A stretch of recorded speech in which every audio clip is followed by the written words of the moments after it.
Okay, gonna start their story quest now.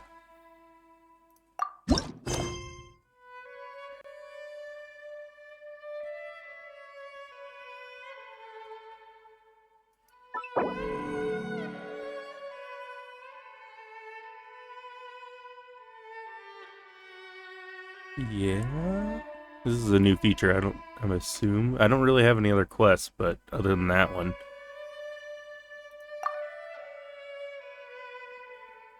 I don't know what I just did. Huh! It's been a while since we visited Poisson. Maybe we should head over and have a look around. Okay. Let's get the traveler out.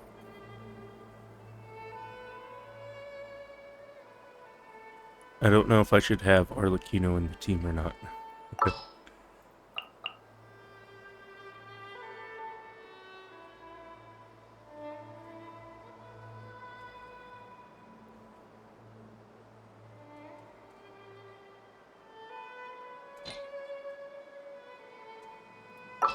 Yeah, just for moving along and stuff.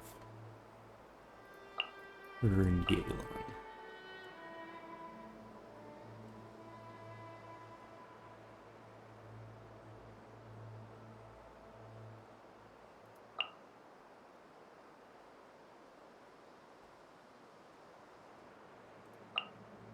Who's our Sure. target this time?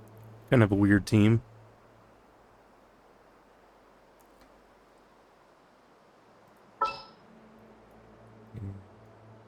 Change my mind. You want me on your team?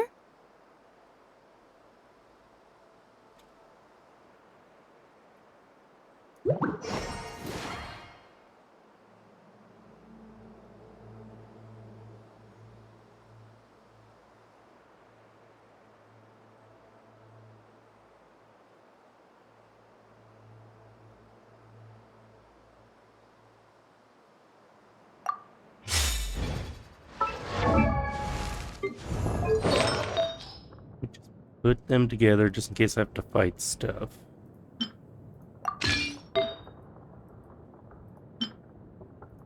This is why I wish the whole loadout thing that they added actually did what it sounds like it does.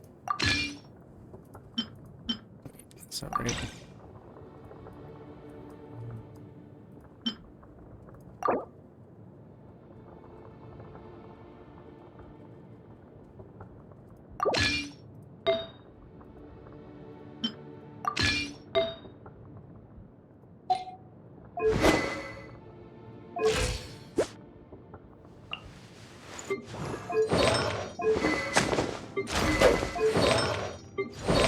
Well, that's easy enough. Everyone's already built otherwise. What could the children be? Yes, what could the children be up to? The child who doesn't exist. What?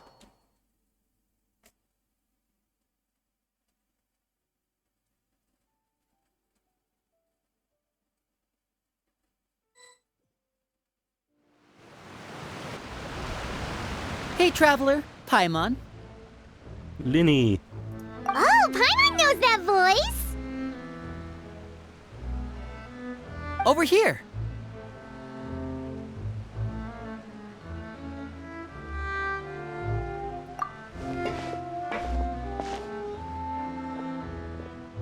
To borrow one of the more popular turns of phrase at the moment, this appears to be quite the fated reunion.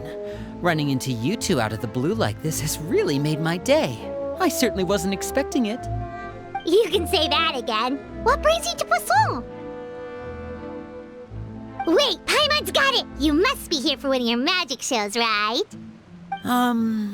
Actually, we've run into a bit of trouble on the home front, so Father arranged for us to stay in Poisson for the time being.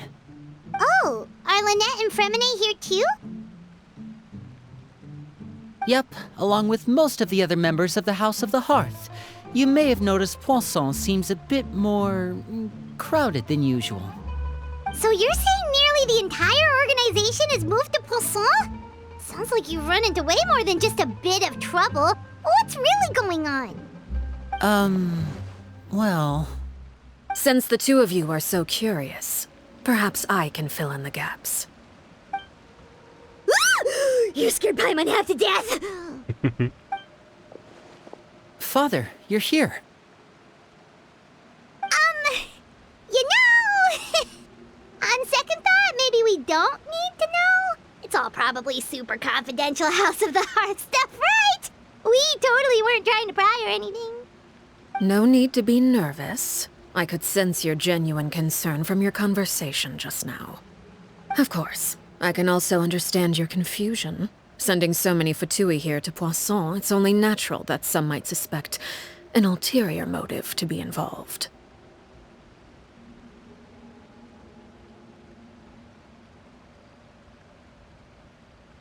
I understand.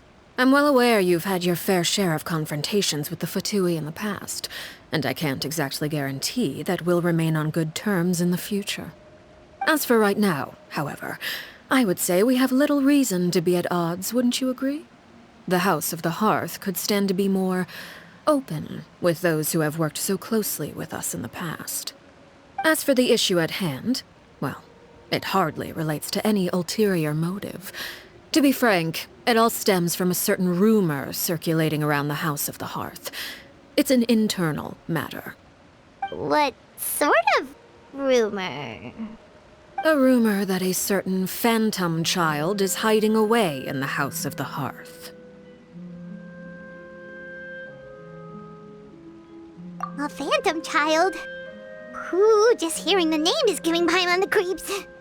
A spirit that should have long ceased to exist is lurking in the shadows of the House of the Hearth.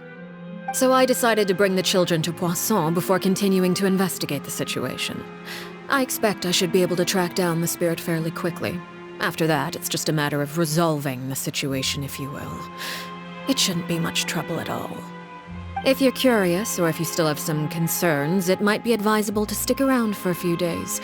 I'm sure the children would be exceedingly pleased to welcome some visitors. Lenny, I'll leave you to entertain our guests. I have some matters to attend to. Of course, Father.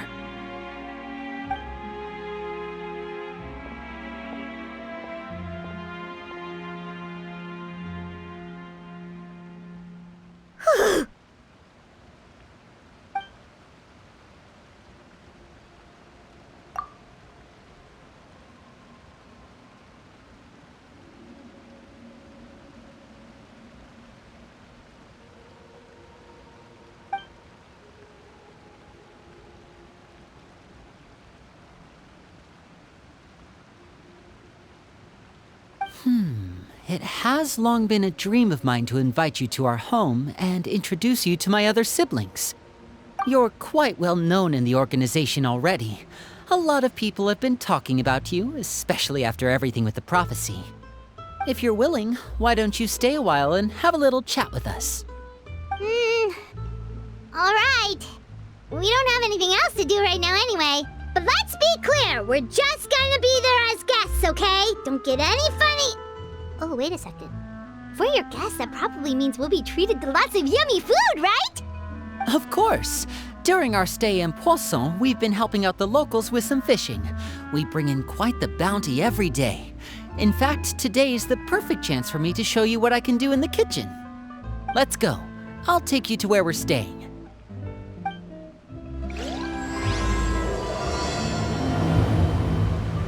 Poisson. Be a house guest. Okay. How do I be a house guest?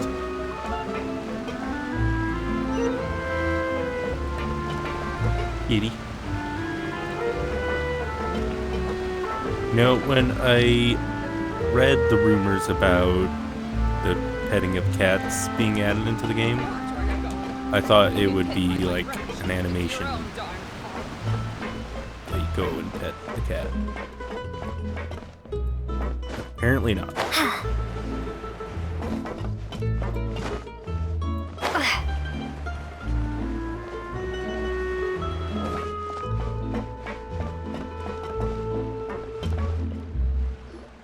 We rented this house from one of the locals to use as a temporary base.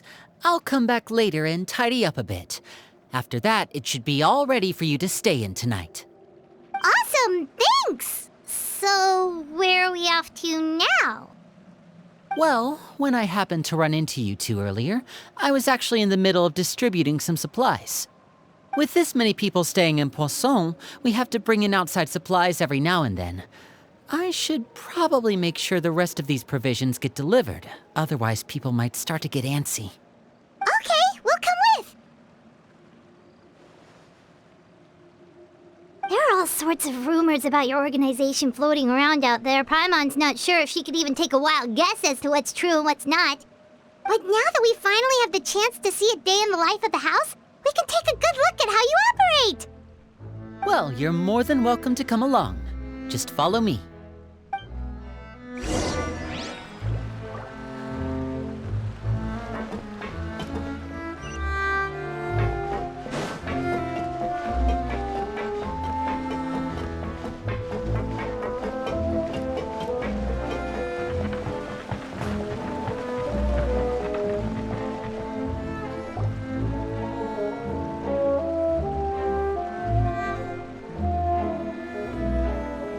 Linny! We're finally here. The supplies. I'm assuming you've... Brought them with me? Yep, here you go. Hello? Something caught your eye? It's the Traveler and Paimon! No way! Come here, everyone! Hurry! The Traveler and Paimon are here!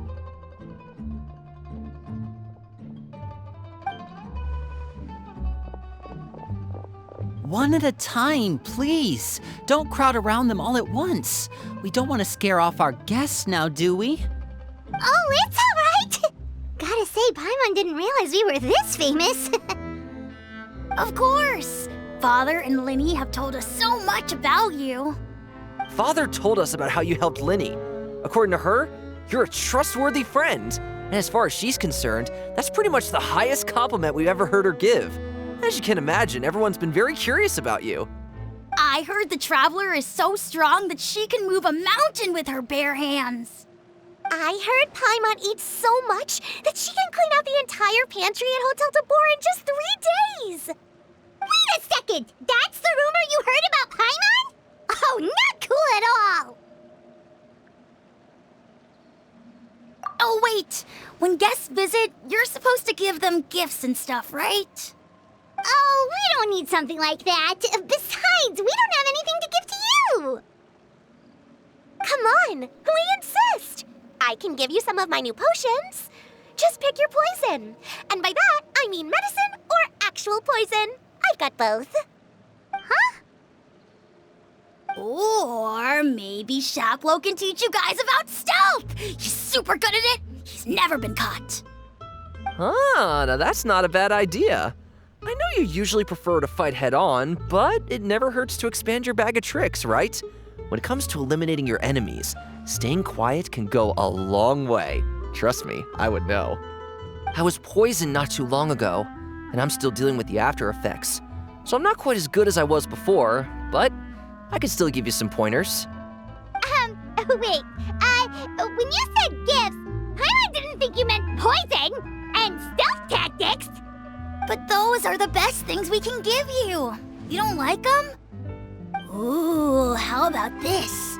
Tell me the name of someone who really annoys you, and we'll teach him a lesson for you.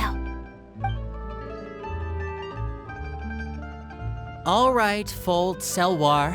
I think that's enough suggestions for now. When it comes to being a good host, it's the thought that counts. You don't need a physical gift to make our guests happy. In fact, pestering them with suggestion after suggestion might make them more annoyed than anything. I would say your enthusiasm has certainly gotten across. Really? Awesome! It's been so long since we have had guests to play with. If there's anything you need, just let us know. Yeah, especially if it's poison or something. I've got all sorts of potions for that. Well, we'll talk to you all later. We've still got supplies to distribute. All right, see you later.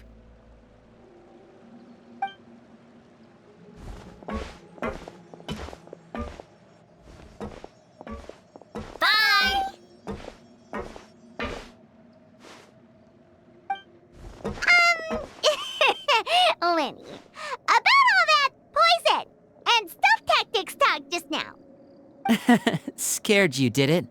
That kind of talk comes with being part of the House of the Hearth. When Foltz was really young, he strangled all of his family pets, just out of curiosity.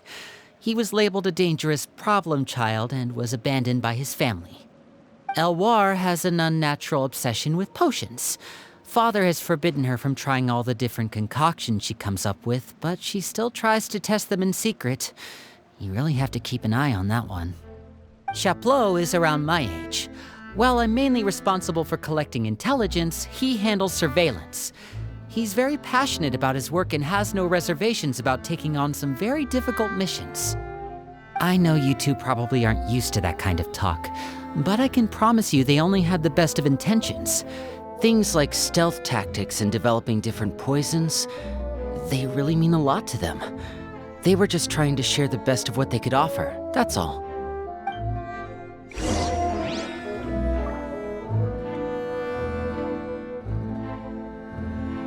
Yeah. Oh my gosh.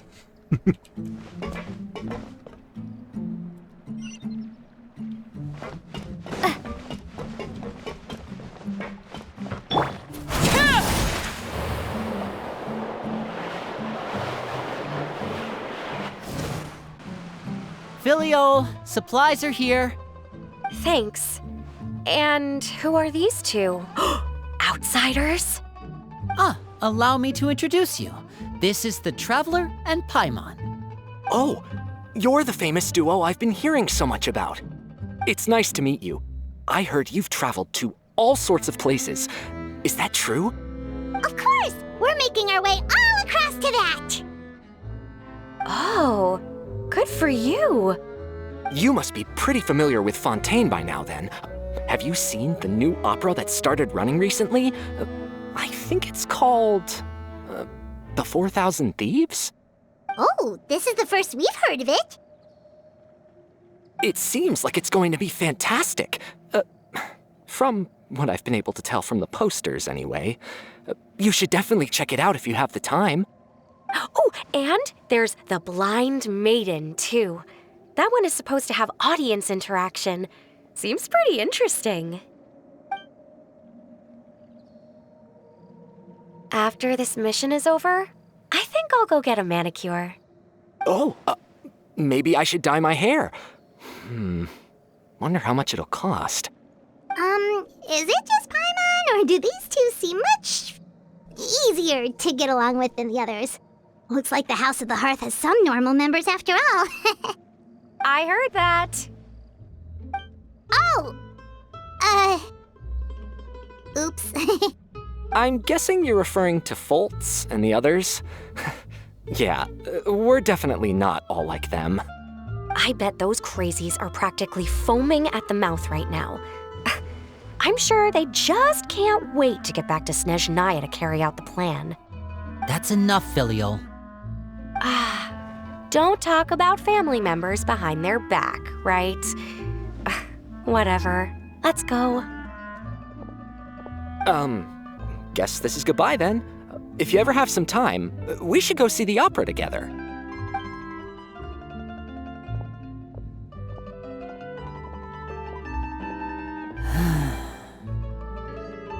Well, that's it for the supplies.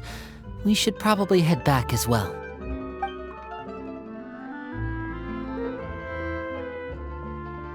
Well, they didn't seem too happy with each other. Seems like there could be something more going on here. You're right. We're only here as guests after all. Oh, Linny's getting super far ahead. Come on, let's catch up.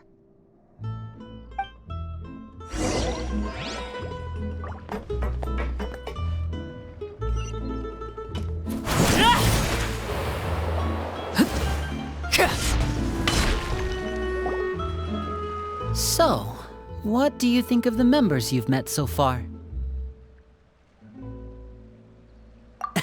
Well, Father is always encouraging us to be strong-willed and independent. So if there's one thing we've got, it's people who aren't afraid to speak their mind. Well, I should probably get cooking. Wanna join? Of course! Then let's head out and... Fremine? What are you doing here? Well, Hey, nice to see you again! you too. I heard you're here as guests of House of the Hearth. Welcome. We were just going to make some food. Why don't you come along? I could use some help in the kitchen, and I seem to remember you mentioning you wanted to make seafood soup for the traveler in Paimon. Seafood soup? Oh, Paimon's drooling already. Were you looking for something just now, Fremine? Maybe I can help. It's nothing. I just wanted to see if there were any extra supplies. Yeah, we've got some left over. What do you need? Some food and water, and some clean cloth, if possible. No problem. Give me a second here. Food, water... Wait a minute. What do you need all of those for? You're not on any missions as far as I'm aware, and you were just going to come eat with us. So what's this all about? I thought I'd grab an extra portion because I get hungry at night. Could be because I'm growing, you know, and... Fremine, you remember what I told you? You're not like me. Your lying skills still need some work. Tell me what's going on. Is it really bad enough that you have to keep it from your own brother? Maybe it'll be better if we gave them some space.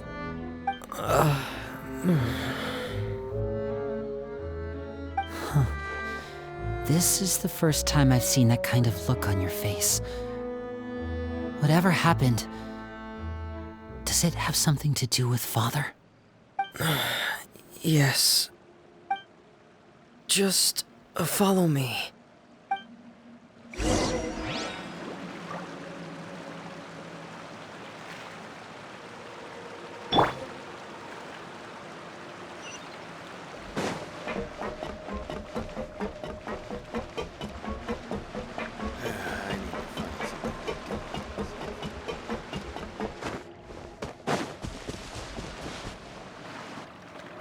You're back! Oh, and you've brought some friends with you this time. Hello, my name's Linny. I grew up in the House of the Hearth. And you are? Hi, Linny. I'm also a child of the House of the Hearth, just like you. You can call me Clairvy. Clairvy? It's nice to meet you. Does that name ring any bells, Linny? No, not at all. That's not a name we have on our roster, I'm sure of it. What I'm not sure of, though, is how she managed to sneak in. She must be the phantom child Father's been searching for. From the looks of it, I'm guessing you were the one that found her, Fremine. You, haven't told Father, have you? No, I haven't told anyone. I've just been keeping her hidden. For how long? About half a month now. So ever since we got to Poisson, then, do you have any idea what you're doing? I know what I'm doing. Really? Because from where I'm standing, it looks like you're hiding the very person Father has been trying to find. If Father finds out about this, everyone involved is going to be punished. You know the rules of the house, Fremine. I know you do. Father doesn't tolerate any form of betrayal. So why are you doing this? I've thought it through. And I just can't hand her over like that. Linny, don't you remember last year? Sheplo nearly died after getting poisoned during that one mission. He wasn't able to get back before the poison started taking effect, and not a single person was there to help him. That night, while I was sleeping, I heard a voice telling me to go save him. I opened my eyes, but I couldn't find the source of the voice. I thought maybe I was just hearing things, but I went to look for him anyway. Luckily, I got there with enough time to save his life. That feeling of being haunted, of hearing voices, It's happened many times in the House of the Hearth. I'm sure you've noticed. So what you're saying is, that was her? She was the one who spoke to you that night? Unless there are other spirits roaming around the House of the Hearth, I don't think there's any other possibility. If Clairvy were our enemy, it wouldn't matter whether she was a spirit or an actual child. I would have acted without a second thought, because that's what Father ordered us to do. But she's been living with us, helping us from the shadows all this time. I think that makes her family. I couldn't just hand her over to be dealt with. Not when there's so much we still don't know. So what's your plan then? You can't keep her here forever. Someone is bound to find out eventually. I haven't thought that far yet. I don't want to disobey an order from Father, but I also don't want to put Clairvy in danger. Come with me. There are a couple things I'd like to say to you in private.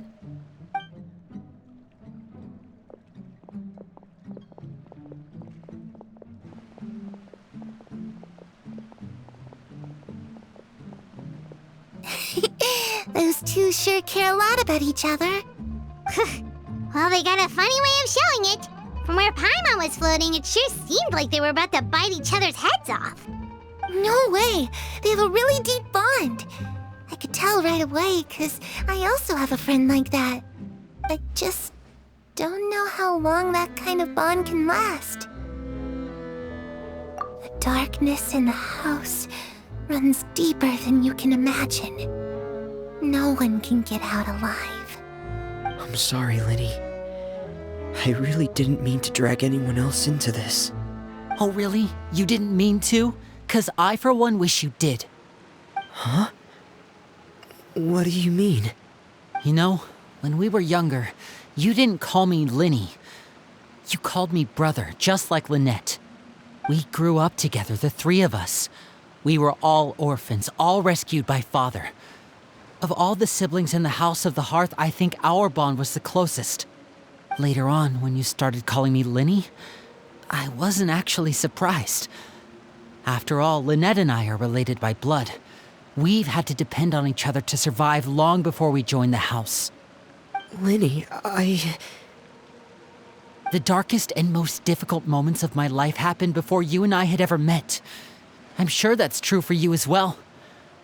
Even so, Fremine, we've stood by each other for all these years now, and to me, that means more than blood. You and Lynette are the most important people in my life. No one can replace you. So I won't let you face anything alone. Not if I can help it. Oh, looks like things are getting kinda heated between Linny and Fremine. Maybe we should go check on them. Oh, it's raining. I should put my clothes away. Hey, you two! Hope we aren't interrupting anything. Like a fight, or... Oh, wait a minute, Fremine. You're not crying, are you? Is everything alright?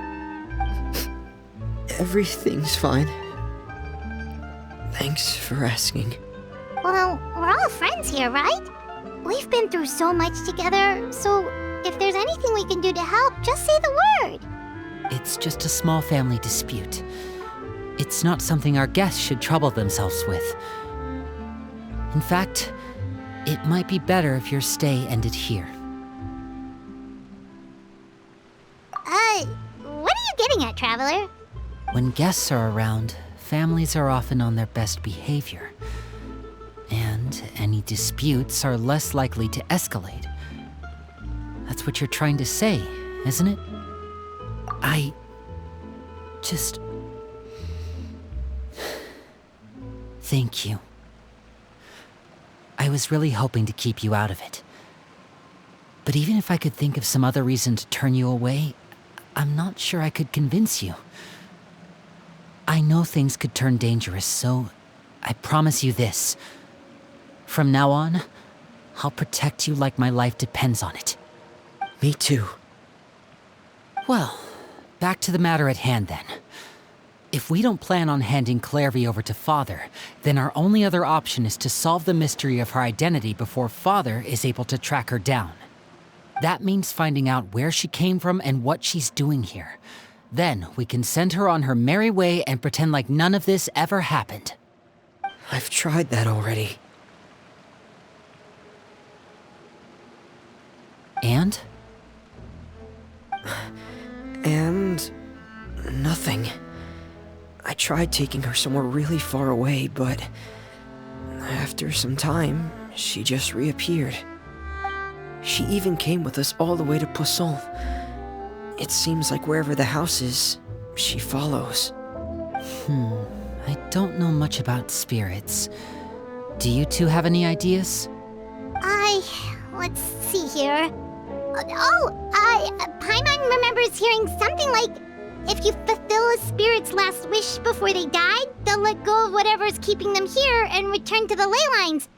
Oh, it's just that Paimon doesn't really remember where she heard that, so it's not guaranteed to work or anything. Well, sounds like it's worth a shot. Guess that means we should go ask her about her wish. But first, Fremine, I need you to promise me something. What is it?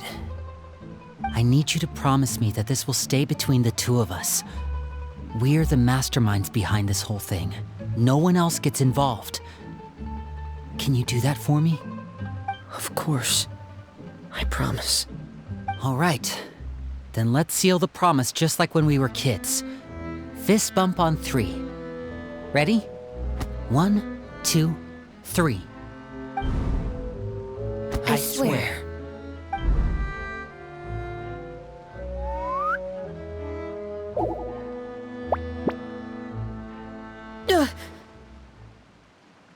Whoa! Lynette! But what a surprise! What brings you here, dear sister? And, when exactly did you get here?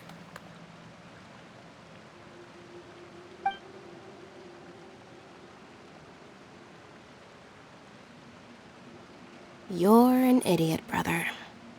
And you too, Fremine.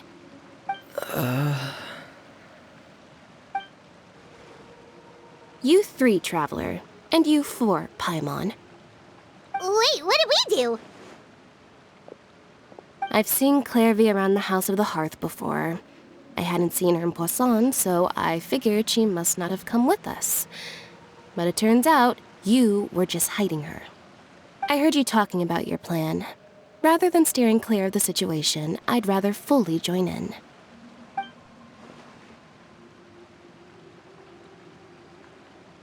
If you don't agree, I'll have no choice but to report everything back to Father. Simple as that. You're not giving us much wiggle room here, Lynette. Well, I guess we're all in this together then. After we talk to Clairvy, we'll figure out our next move. There's no time to lose. Let's go.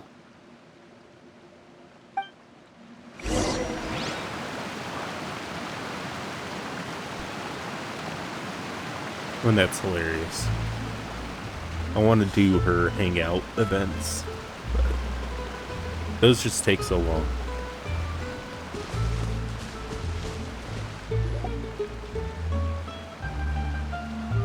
I'm full.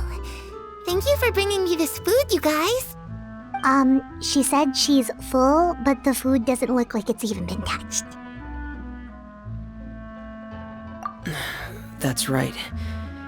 Based on what I've been able to observe, it doesn't seem like Clairvy can interact with the physical world at all. Still, when she's presented with food, she'll always linger around it for a good little while.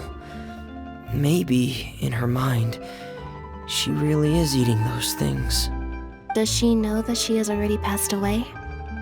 I've tried to ask her, but she didn't answer. My guess is that she's just as confused as we are. Or maybe she couldn't understand the question at all. Clairvy, if you've got some time, I'd like to ask you a few questions. Sure. Oh, another new friend. Hi, I'm Clairvy. Hello. Clairvy, how did you join the House of the Hearth? Huh? Isn't it the same for everybody? The knave brings you here and then you can't leave. It's just that your name, it's not on the roster. And I've never seen you before. The roster? Oh, I get it now. I think there might be some things you don't know about this place. The people in charge, they're not as nice as they look. They say they keep a roster, but it's not complete. There are a lot of people who aren't on it, and never will be. In this house, some people are family, and other people are just test subjects. Those kinds of people aren't ever going to get a place on the roster, unless it's the roster of people who've been executed. Wait, does that mean the knave... She... Is there anyone that can vouch for you? Perry. She's my best friend. She's the only one I trust in this place. Have either of you heard of that name before? No. Me neither. Clairvy, Perry. Neither of those names are on the roster. But it seems like she's telling the truth. Either that, or this kid's already got a bag of tricks bigger than mine. Maybe we should try a different approach. Clairvy, do you have a wish? A wish? It can be anything you want. Just imagine. It's your birthday, you're blowing out the candles, and your wish is...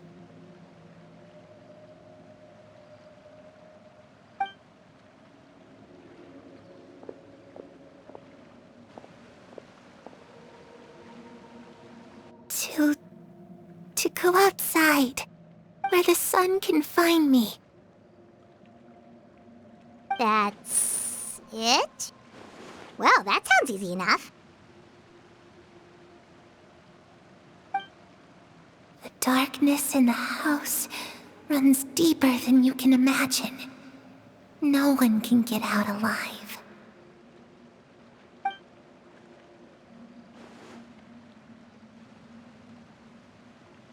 Okay, time to divide and conquer. Listen up, I've got a plan. I'll try and find a way to use basic illusory magic to take Clairvy outside and bring her somewhere with sunlight. Lynette, try and find the list of executions that Clairvy was talking about and see if her name is on it. Fremine, you stay in Poisson. We can't be the only ones who've had run-ins with Clairvy. I need you to collect intel on everything she's said and done. Understood. I'll try my best. What about us? What should we do? I really appreciate your willingness to help, but this is a family matter. I don't want to drag you in too deep. It's too risky. Let me think. Since Father considers you to be guests, maybe you could stick by her side for a little while. You don't need to do anything except keep up some nice, casual conversation. Ah, Paimon gets it. You want us to distract her.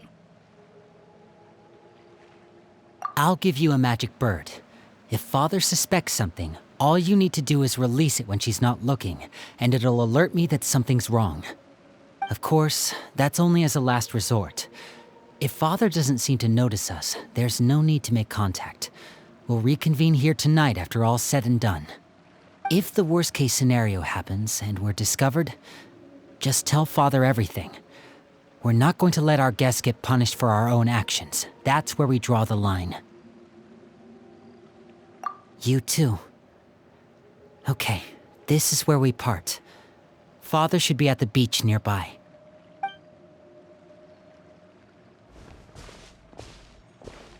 I really hope this goes well. No, it has to go well.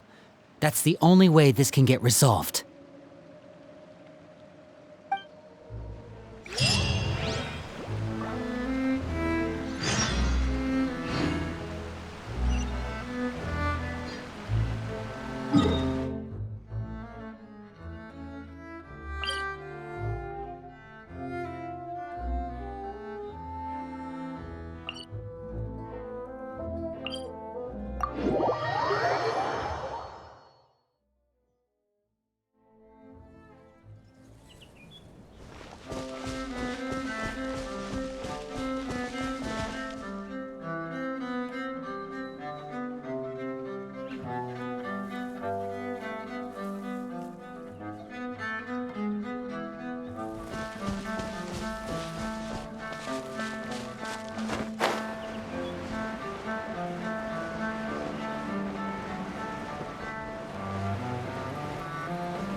think that's Child down there.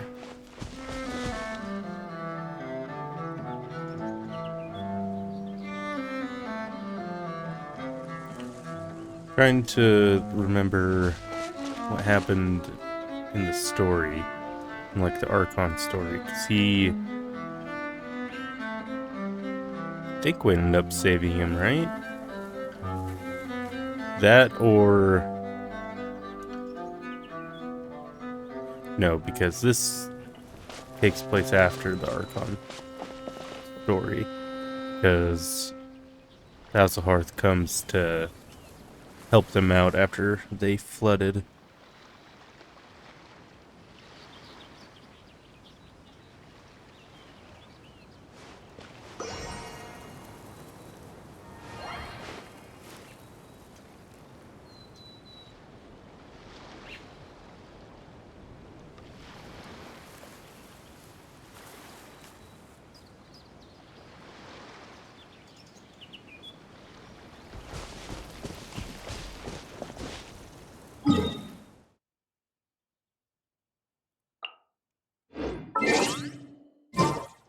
Make sure I did everything already today.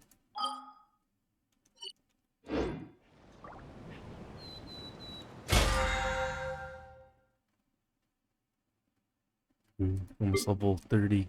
Almost get another weapon.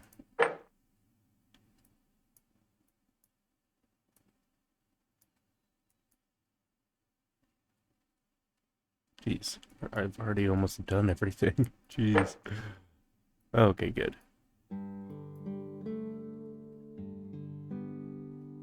Yeah, there's that new event that started.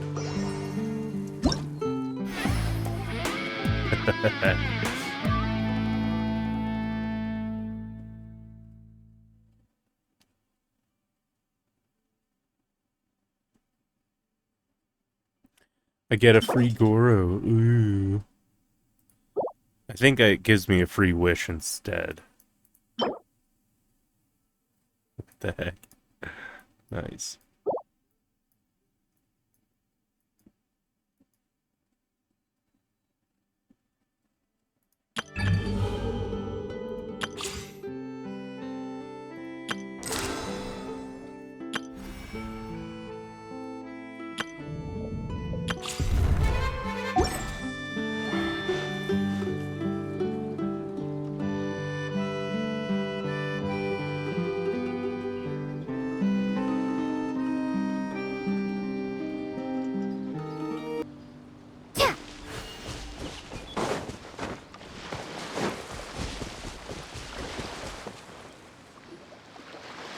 It's the Knave! And Child! Hey, aren't you supposed to be in Snezhnaya recuperating? What are you still doing in Fontaine? Oh, it's you two. I didn't expect to run into you here.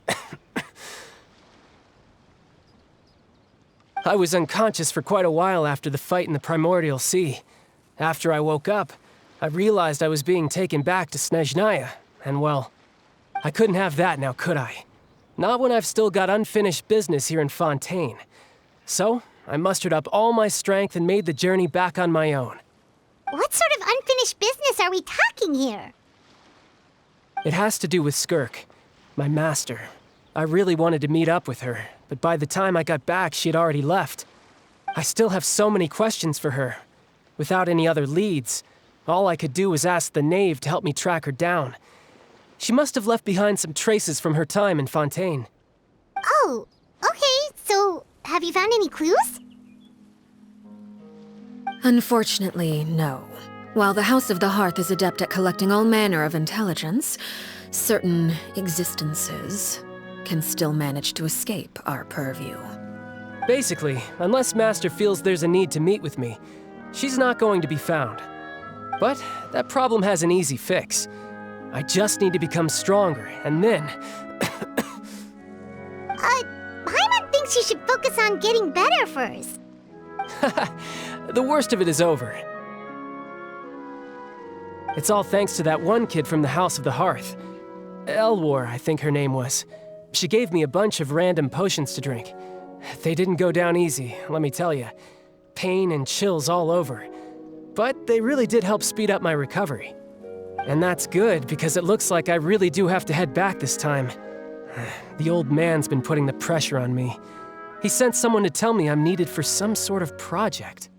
Project Stuja? Yeah, that's the one. I heard Regrator's involved too. I'm not looking forward to having to listen to all his monologuing, that's for sure. Hey, maybe you could think of a way for me to stay in Fontaine for a little longer. Helping Linny and the others brush up on their fighting skills would be far more interesting. If you and I could spar, that would be even better. I've been waiting for a chance to see you go all out. And what a sweet little daydream that is. But I also have a role to play in all this. I'll be leaving Fontaine shortly as well. Besides, considering how little they see fit to step outside the homeland, being called on to return to Snezhnaya by such illustrious dignitaries, what a great honor. Wouldn't you agree? One I could do without, I'd say. Is it just Paimon? Or does it kind of seem like they're...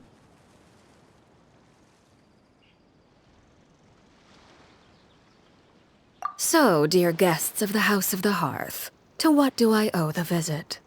Well, we just... Right! We're super close to Linny and the others, but we still don't know much about you!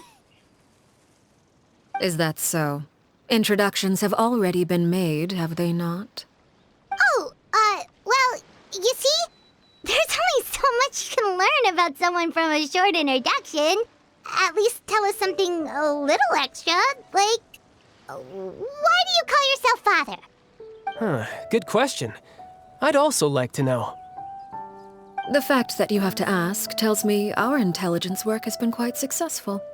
Telling you the answer to that question would only serve to undermine that success. And we can't have that, now can we? Spoken like a true diplomat. That was some expert sidestepping right there. Well, if there's nothing else, I think I'll take my leave. I still have a small matter to resolve at home. Wait, don't go!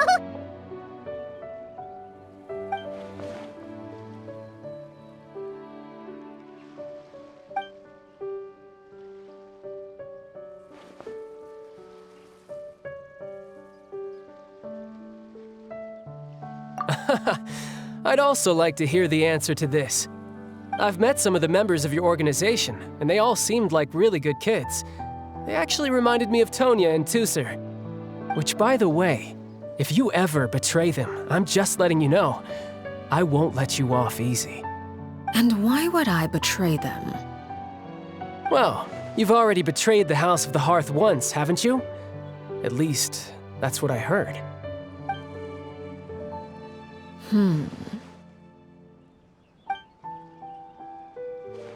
Okay, I admit.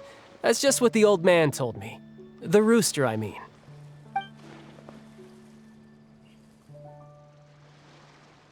Oh, wait. Did you really do something bad to those kids? Never mind what I've done. I'm more curious as to what the mighty rooster had to say. Care to enlighten me? Well, nothing much. Just some stuff about you taking out many other members of the House of the Hearth, and even going so far to attack your own family. I see. Huh. Based on your reaction, I'm guessing it's all a bunch of lies. Hardly. I don't appreciate his particular turns of phrase, but I suppose he didn't say anything untrue. Although, it would be more accurate to say that there is a certain level of prejudice involved, but I don't intend to clear that up just yet.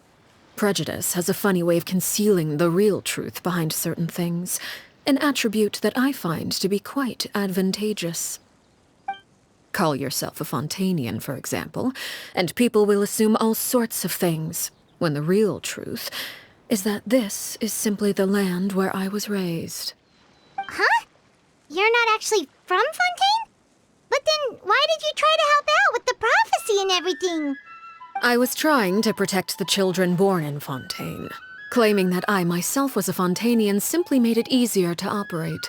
People would hardly suspect a fellow Fontanian of having any ulterior motives. Who wouldn't want to save their homeland, after all? The primordial sea wouldn't have any effect on me, but it would have caused great harm to the House of the Hearth. Well, you wanted extra information, didn't you? There you go. I hope that satisfied your curiosity.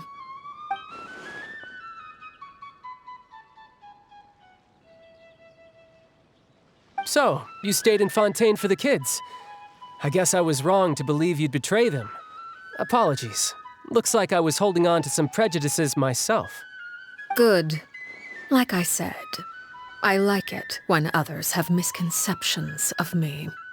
Actually, while I was recuperating at the House of the Hearth, there was something else that really caught my attention. I heard that members always resolve disputes and arguments with a friendly spar, and the loser has to back down. Seems pretty cool if you ask me. Would also give them plenty of opportunities to hone their skills. Well, that's only a recent development. In the past, such spars weren't nearly so friendly. The losing party would lose everything, including their life. They were that high stakes? Whew, at least that's not a thing anymore. Well, the current atmosphere's not half bad. I'm a bit jealous, actually. You've got so many family members around you, and you even get to live with them. Having a lot of family around means dealing with a considerable amount of bickering and scheming. Once Tonya and Tusser enter their rebellious phase, I'm sure you'll understand. Just imagine.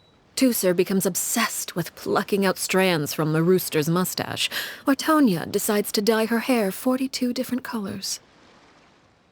Okay. I get the picture.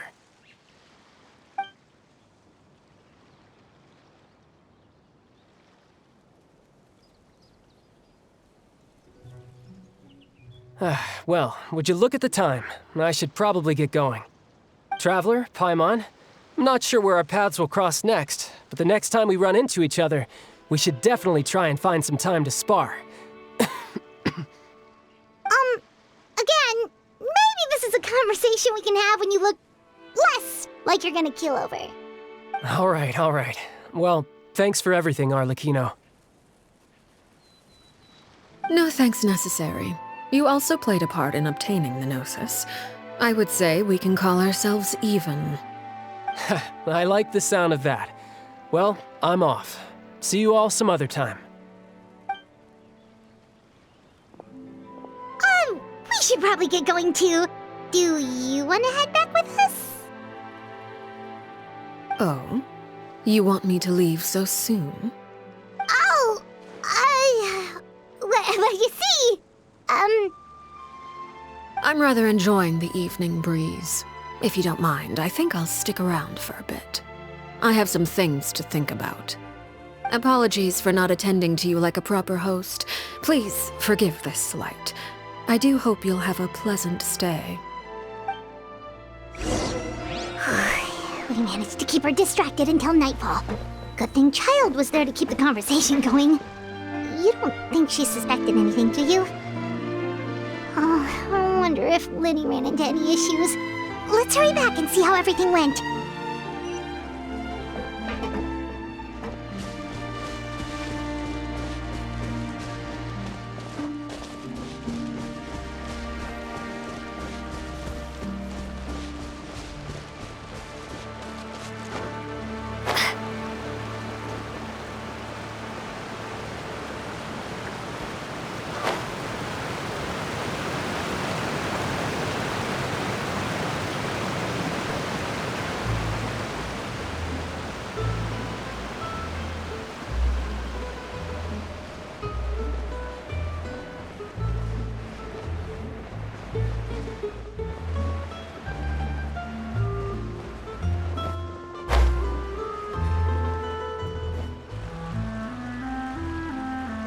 How did everything go?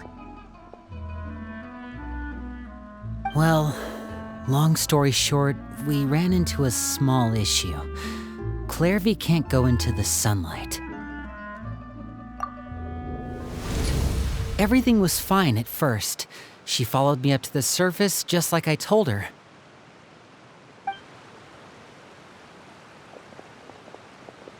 but as I led her out of the shadows and into the sunlight, she vanished. I turned around, and there she was, standing at the edge of the shadows, silently watching me. Huh. Maybe she's afraid of sunlight, or... No, it wouldn't be her wish if that were the case. Well, we could always try pushing her into it. Oh, true. I've pretty much tried it all already. Nothing worked. Eventually, the sun went down, so all I could do was bring her back here. How did it go with you, Lynette? Good. I've got the list. It's right here. Really? Well, what are we waiting for? Let's take a look!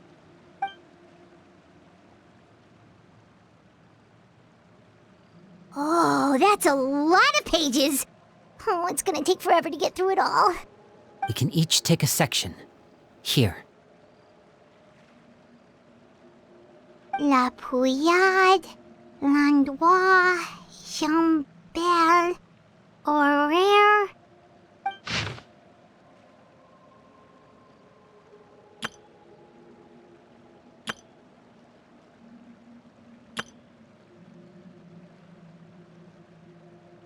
Oh, yikes. That Horaire guy has a huge scar on his face. He's kinda giving Paimon the creeps. Ah, I've met him before. The scar is from an injury he received during a mission. I still remember him joking with me about it. He said any future lover would take one look at him and then lose all interest. Did he say anything else? Well, I asked if there was someone he was interested in. He said no, and that's where our conversation ended. It was only later that I learned he really did have someone he liked. He risked everything to escape so he could be with her, but it didn't work. One day, Father asked to see him, and, well, I never saw him again after that. Wait, so that means the knave, she... It may seem cruel, but it's just one of the rules of the house. Betrayal is not to be taken lightly. We know too many secrets to come and go as we please. So, if you do try to leave, you pay with your life.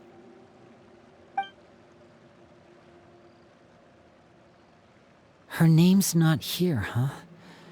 Well, that's not too surprising. It doesn't seem like this list is complete. It only contains records dating back around 5 years. Let's shift our attention then. Fremine, were you able to find anything out?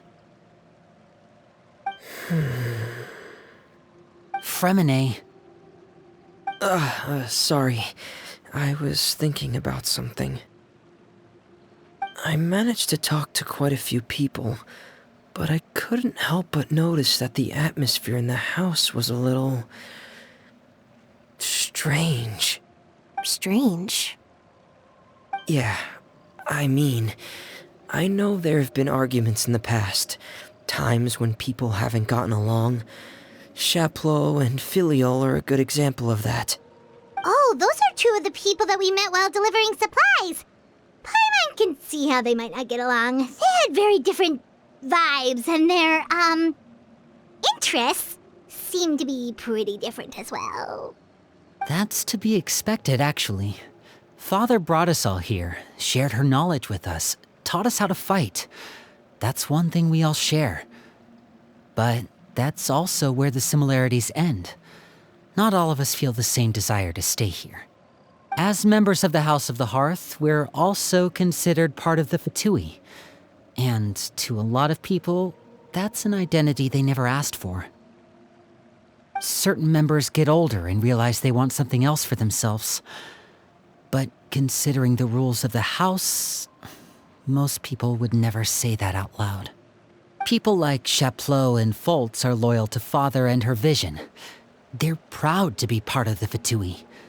Filiol and Nantoy, on the other hand, well, they aren't quite as enthusiastic. These kinds of conflicts have always been there. It's not like Father is in the dark about any of this. Well, that's true. But it just feels like things have gotten worse lately.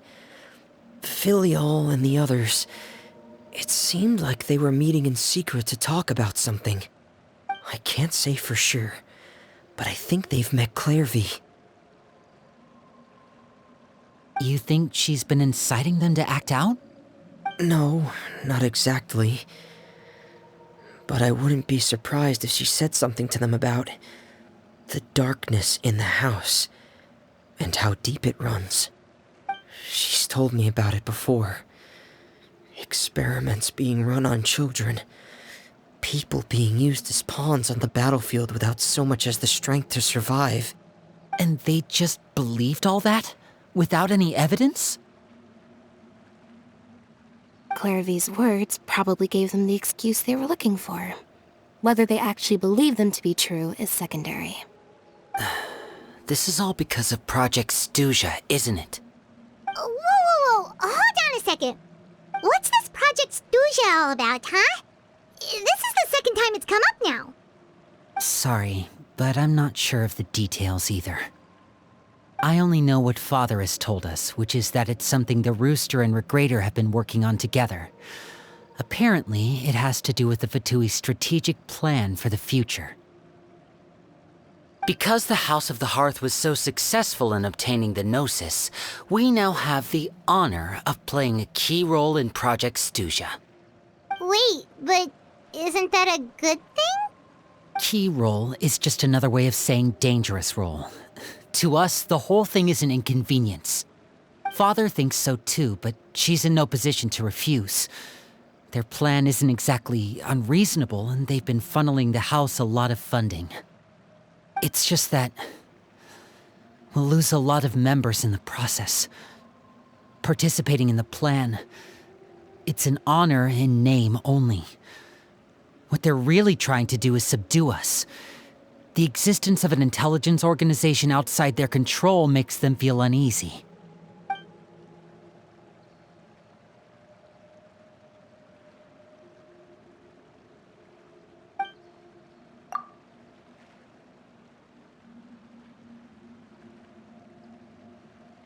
Okay, super complicated top secret Fatui business aside, what does all of this have to do with the conflicts you were talking about earlier?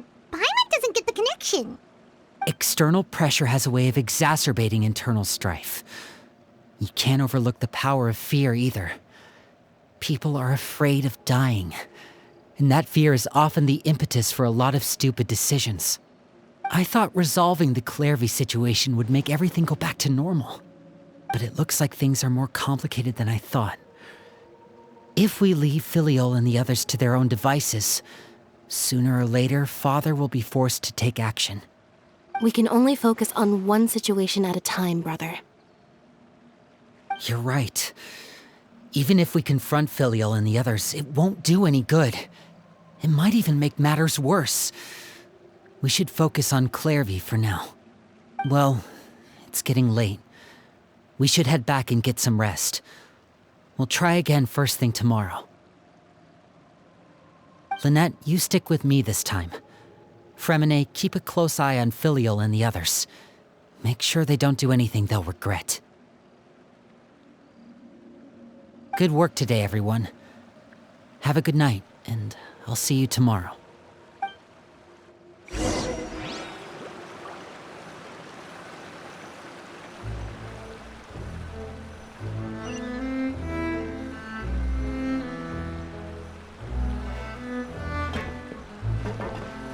Okay. And on brief intermission.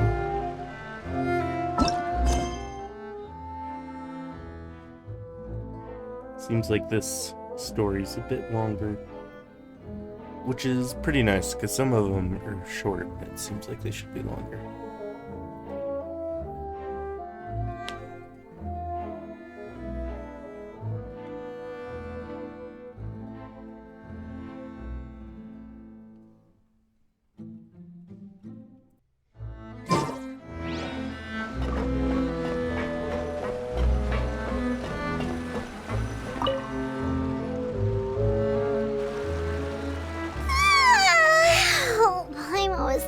forward to an early night, but she can't sleep at all. Hey, you don't think the knave will be too angry with Lenny and everyone if she finds out about all this, do you? She's even scary when she smiles. If she were to actually get angry... You have to protect Paimon if that happens, okay, Traveler?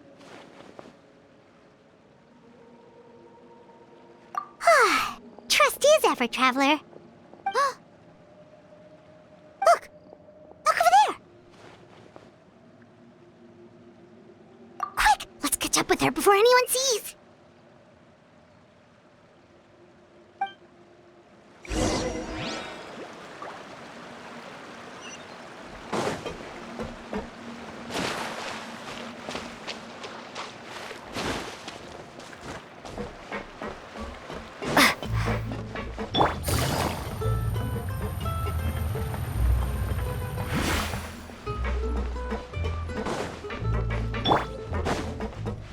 Over there!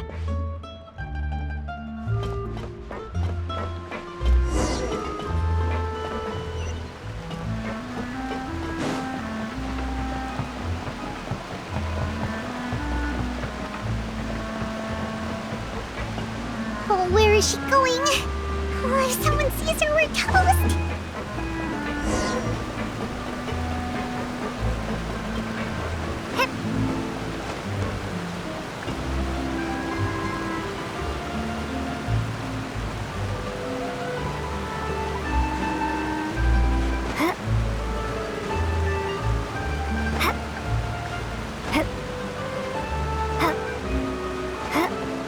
Oh, look! She stopped!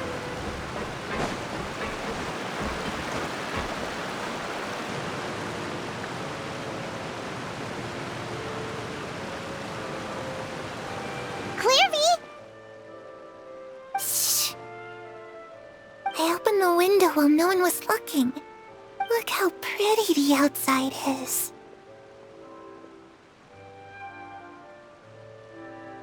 If only I could have more than this. You probably think I'm being silly, huh? All this hopeless resisting. It's better to dream of what I could have than try to make it a reality, right? Please, help us get on the same page here, Clary. We need you to tell us what you know. Can you do that? Sure. Although, after you hear all this, I think you might regret that decision. Everyone in this family is nothing more than a tool, something to be used and exploited. We're all expendable, including me. As long as you're useful, you get to stick around. Lose your value, and you're handed over to the doctor, experimented on, and given a fate worse than death. I've seen it happen again and again, and I've had enough. You're saying the knave did all that? It's just, that doesn't seem like something she would do. She's scary and all, but it seems like even she has lines she wouldn't cross. I knew you wouldn't believe me. Everyone thinks she's a good person. They all think of her like a real mother. Mother? But she doesn't deserve that title. She's disgraced it and tarnished it. And if I had things my way, I'd never see her again. If only Perry were here, she'd understand. Perry. There's that name again. Also, Paimon's getting a strange feeling. It almost feels like she's not really here with us. Paimon can't tell if she's actually talking to us or if she's mistaken us for someone else. Well, in any case, it seems like she really needs someone to talk to. We should keep her company for a little longer. She looks so young. But it seems like she's been through a lot. It's getting windy. I should close the window. Ooh, look at the moon. Isn't it pretty? Hey, wanna hear a secret? I heard that if you look up at the night sky in Snezhnaya, you can see the aurora. It's supposed to be super pretty, even prettier than the moon tonight. Perry and I promised each other that once we're older, we're gonna go see it together. But I can't find her. I'm worried she's also been... No, that wouldn't happen to her. She's special. Mother likes her a lot. I should really go talk to Mother, but we just fought. She doesn't want to see me, and I'm too scared to face her. What should I do?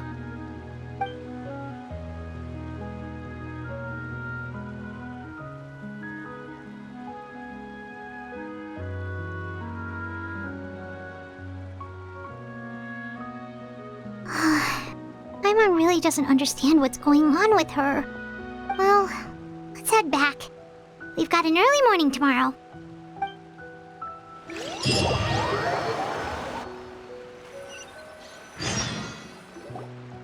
All right, looks like we're all here. Let's go ahead with the plan. Oh? What is it? What makes you ask that? Well, we kinda ran into Clairvy last night, and that's what she told us. We met the doctor back in Sumeru. He's super dangerous, and he's done all sorts of bad things. It's possible that Father and the Doctor have had certain dealings, but I don't think Father would work with him. We're not really on the same side, so there's not a lot of trust between them. That doesn't exactly set the stage for a successful partnership. I did hear, though, that when Father first became a Harbinger, the Doctor offered to work with the House of the Hearth. Father rejected most of his proposals, except for one. It had to do with some sort of secret experiment. Secret experiment? Could that be what Clairvy was talking about? I don't think so. I don't know any details about the experiment itself, but I do know it's an entirely independent operation. The Doctor only proposed a direction for the research. That was the extent of his involvement. I still don't think that counts as working together. The details of the experiment are confidential, but complete records are kept on all participants. That doesn't seem to be the case with the situation Clairvy referred to.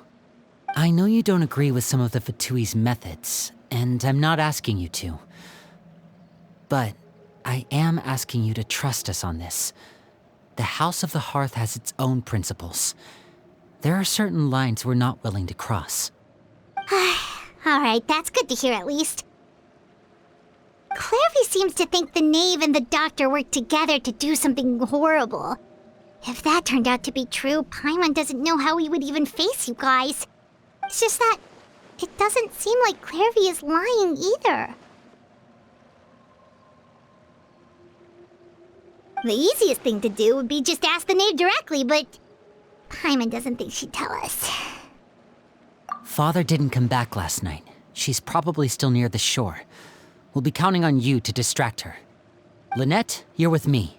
Fremine, you know what to do. Be on your guard, everyone. All right, let's get to it.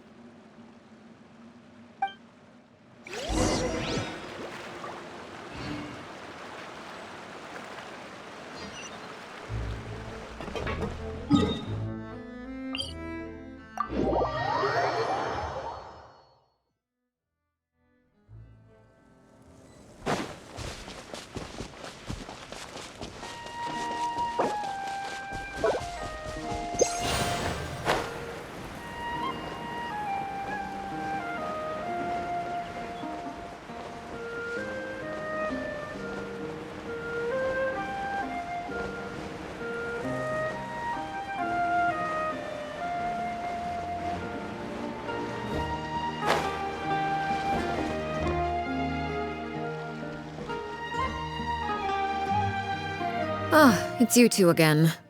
I must say, you look a bit pale. Did you have trouble sleeping last night? A little. Perhaps if you had less on your mind, you'd be able to absolve yourself of such troubles. So what are you planning to do now? Catch up on some sleep? Or should I give you some time to rack your brain for a topic to discuss before I ask any questions? Although I must profess to being curious.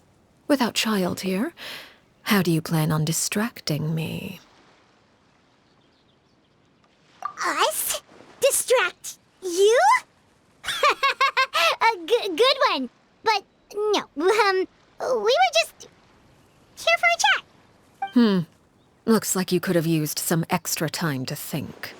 No matter. If you don't have any other plans, why don't you accompany me somewhere? Don't worry. I'll be sure to steer clear of any scheming children. The ocean breeze is sure nice today. Children always think they can hide things from the grown-ups. But nothing gets past me. Least of all a little scheming. I think I'll let them have at it for a little longer. I can be very patient. Well, I'll leave you to think things over.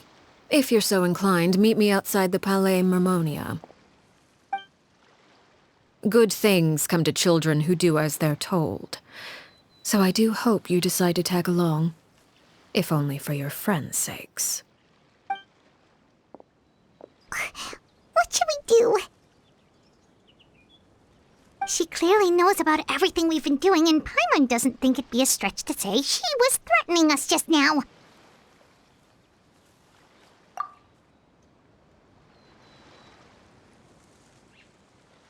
Oh, good idea. Hopefully he sees it in time. Well, we should probably head to the Palais Mermonia. Paimon doesn't want to find out what happens if we don't show up. Based on what the knave was saying just now, it sure didn't seem like it'd be anything good. Okay, then we probably shouldn't keep her waiting.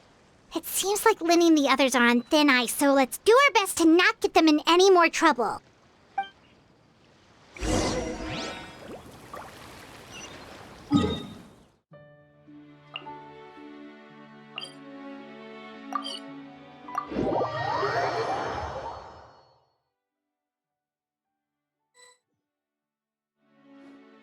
Seeing as we still have some time before my meeting, we might as well enjoy some pleasant conversation while we wait. I'm glad to see you get along with my children. Being surrounded by good companions is necessary for a child's development. You're not planning on doing anything to them, are you? I assume you're referring to Lynnie, Lynette, and Fremine. Although, there's that situation with Filial and Nentoy as well. It appears quite a few people have been acting out lately. No matter. I'm not one to discriminate. All those who betray the house meet the same fate. There are no exceptions. Does that mean you're going to kill them? Oh, are you here to beg for their lives? I'm sorry to disappoint, but the rules of the house change for no one. In my organization, everyone is responsible for their own actions. But don't you care about them at all? They really respect you. They even call you father. You must feel something for them. Any organization in which feelings come before principles is one destined for ruin. The House of the Hearth is hardly an exception. You could say our principles are more stringent than most. Perhaps I can offer you this consolation at least. As our guests, you two will not be held accountable along with them. I would imagine Lynnie, Lynette, and Fremine will be able to keep their lives. As for Filial, Nentoy, and the others, I'm afraid there's little I can do. They can try to escape, but once you know our secrets, there's no getting out alive. But that's awful. You seem concerned. Out of consideration for my guests, I suppose I could turn a blind eye for a little longer. If Lynnie and the others manage to dispose of Clairvy in the meantime, all evidence of their wrongdoing will be lost. In that case, I could hardly punish them for something I couldn't prove. If their efforts are unsuccessful, on the other hand, all will be held accountable. And the punishment will be severe. Of course. Oh, and here, I believe this belongs to you. Do try and keep better track of it next time. It takes a considerable amount of time to train a bird like this. It would be such a pity if you were to lose it. permanently. Wait, where did you get that? Well, I'm afraid that's all the time we have to chat. Now, for the matter at hand. I asked you to meet me here because I have business at the Palais Mermonia. It has nothing to do with you, but I think it would be prudent for you to stick by my side for the time being. There will always be time later to run off and tell Linny what you've learned. Well, time to go. Looks like we wrapped things up just in time.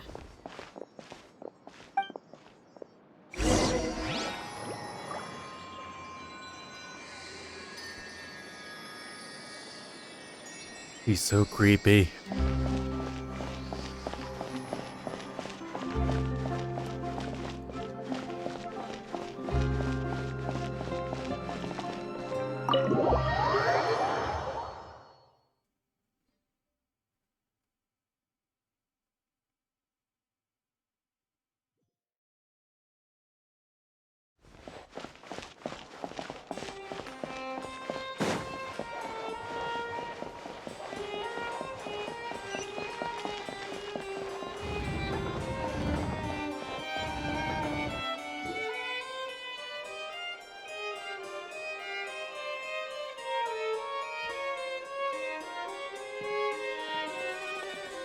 It's been a while, Monsieur Neuvillette.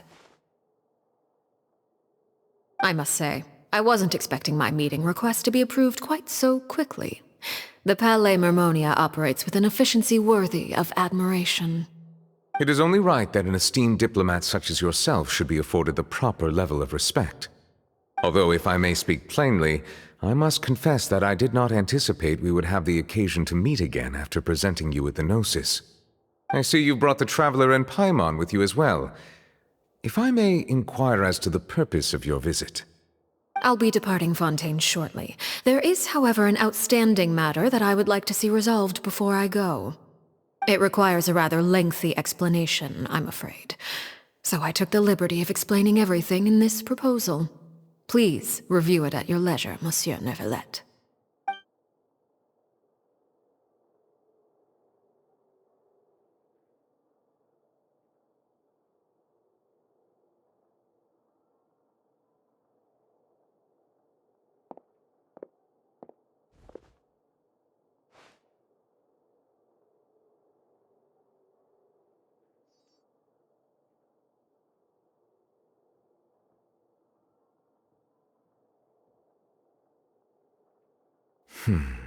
I understand your request.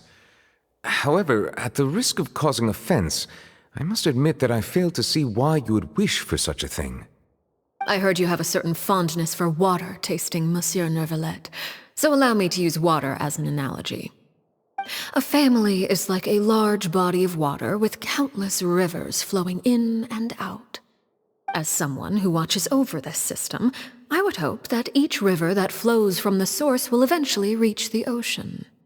Of course, objectively speaking, I know this is impossible. Most of the rivers will dry up along the way, disappearing into the ground and leaving nothing but a barren riverbed behind. Not all rivers are destined to reach the ocean, but I would not see their existence rendered meaningless.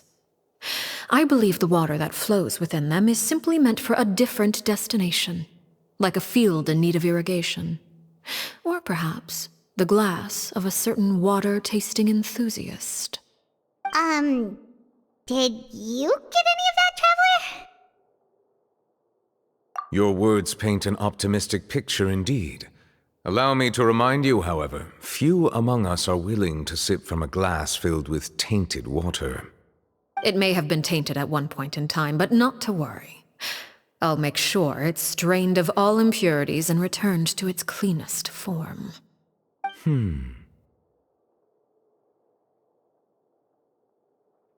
I seem to recall there being a transactional aspect to your proposal. Perhaps you could expound on that? If you accept my proposal, Monsieur Neuvillette, I will gradually withdraw my forces from Fontaine. And, unless absolutely necessary, I will no longer carry out any special missions within Fontaine. I presume I can take your words to mean that, in the future, cases similar to the Tartuffe assassination will cease to cross my desk? Tartuffe? Ah, that thief who embezzled funds from all those charities, you mean? My deepest condolences to his family, but without any evidence, I cannot imagine how the House of the Hearth might have been involved in his passing. Of course, if you accept my proposal, Monsieur Neuvillette, I'm sure certain measures could be taken to reduce the frequency of such troubles. You choose your words carefully indeed. In that case, I am inclined to accept your proposal. My thanks for your generosity, Monsieur Neuvillette. Well, with that settled, we should be going now. I took the liberty of bringing along 2 bottles of spring water from Snezhnaya for you to enjoy. I do hope I get the chance to hear your impressions. Perhaps at our next meeting? Yes? Indeed. I trust you would not overlook your commitment in the meantime. All right, Traveler Paimon. Time to go.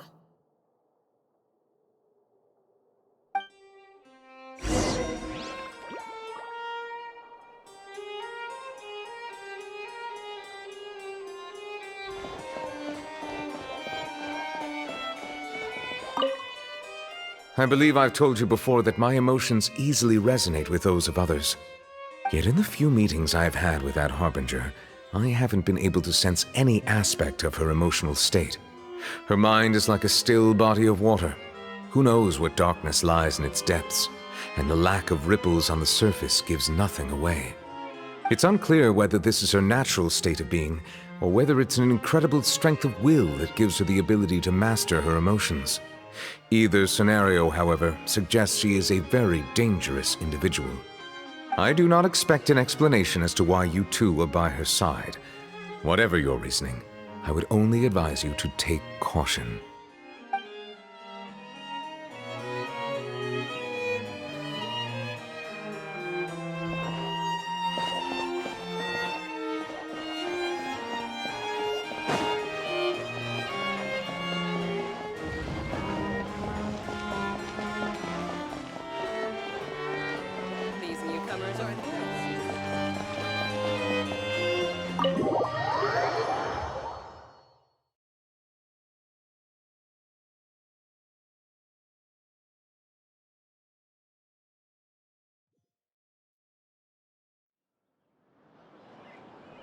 So, what exactly were you talking about back there? Paimon only heard you mention some rivers, a large body of water, and then some kind of irrigation scheme. You really want to know? I would imagine there might be more pressing concerns at the moment. Winnie, Paimon really hopes everything's going okay.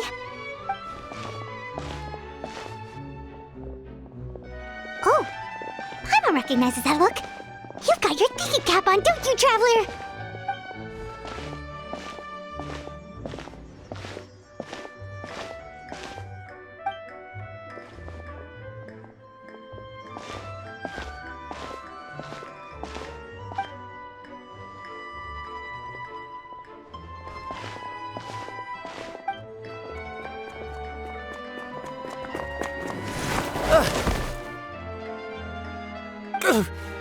Oh, shoot. Are you alright? Oh, jeez. I'm so sorry. I was so focused on selling these papers, I wasn't looking where I was going.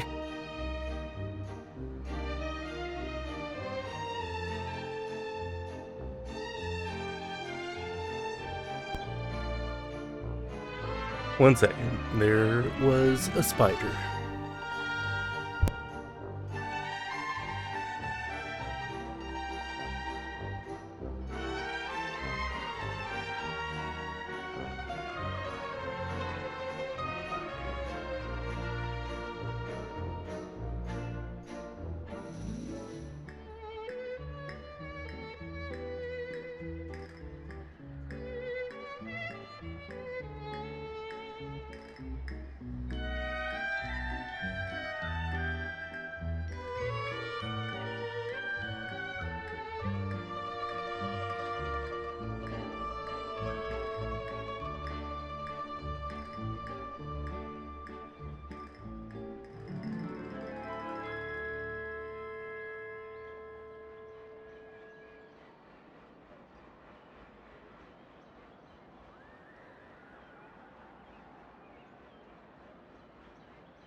Yeah, I think I got it.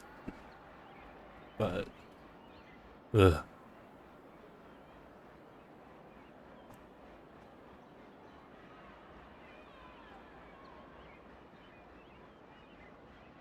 Well, let me make it up to you at least. Here, take this paper. On the house.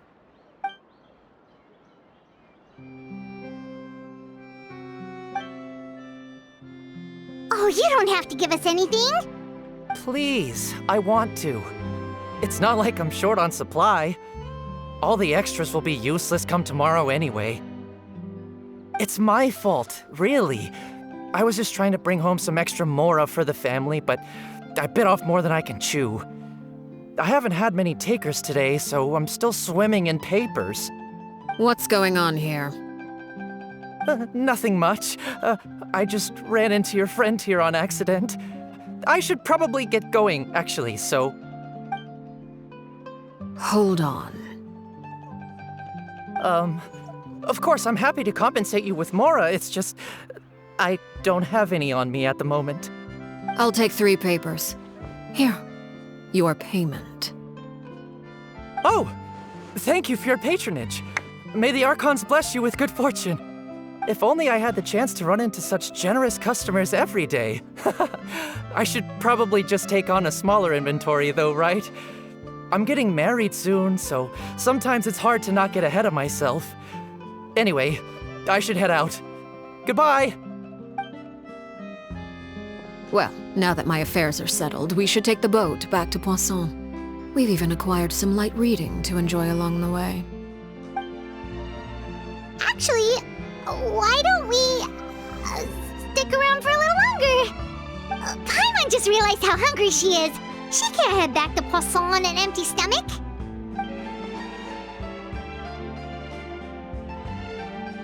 It appears you two are under the impression that delaying our return will somehow alter the situation in your favor.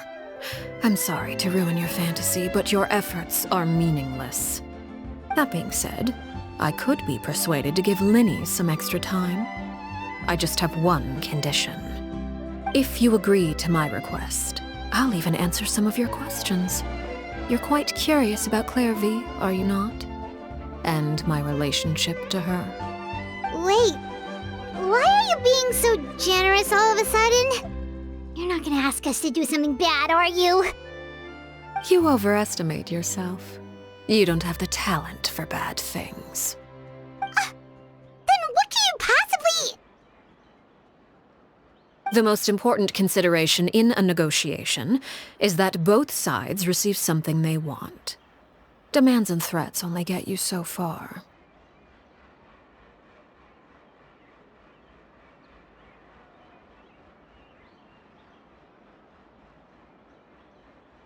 Wonderful.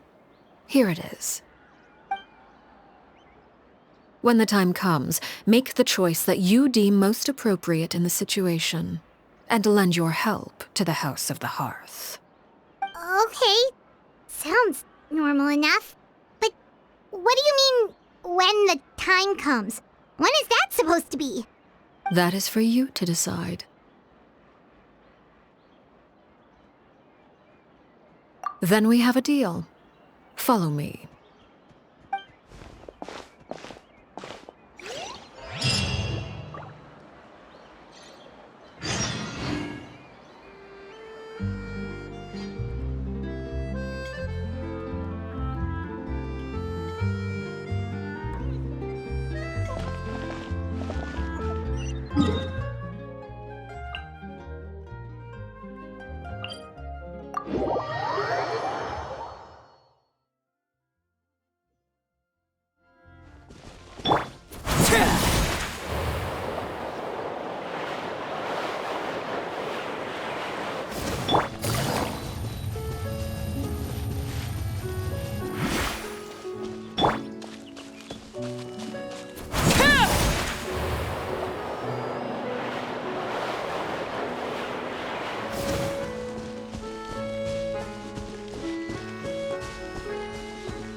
this place?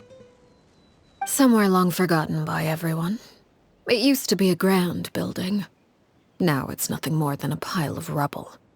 No one comes here anymore, nor does anyone care about what once happened here.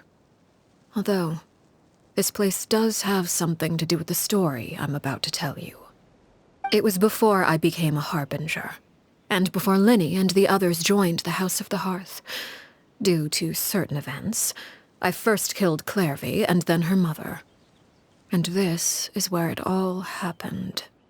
You were the one that killed Clairvy? Patience now. Allow me to explain Clairvy's side of the story first. I'll start from the beginning. Clairvy was 6 years old when she was brought by her mother, Crucibina, to live in the House of the Hearth. From the outside, it seemed like a fairy tale. A thriving family made up of kind adults and friendly children. Crucibina was the knave at that time, and the House of the Hearth was under her control. She was Clairvy's mother by blood, but she was also the mother to all the children in the house.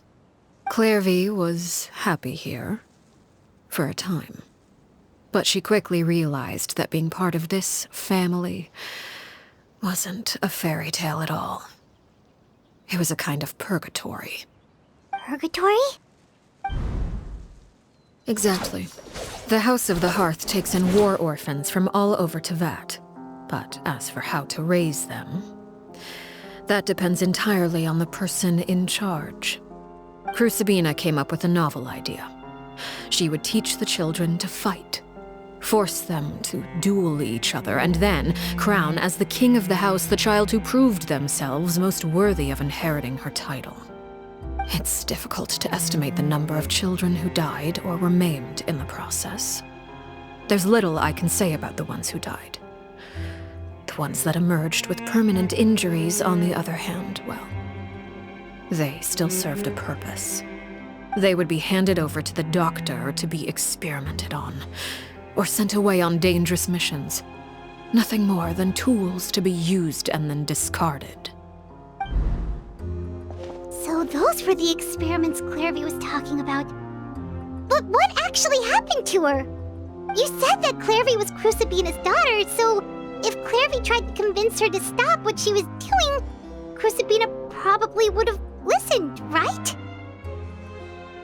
Despite being Clairvy's mother, Crucibina cared little for her daughter. She forced Clairvy to join the House of the Hearth only as a means to demonstrate her own impartiality as a mother, to prove that she treated all her children equally.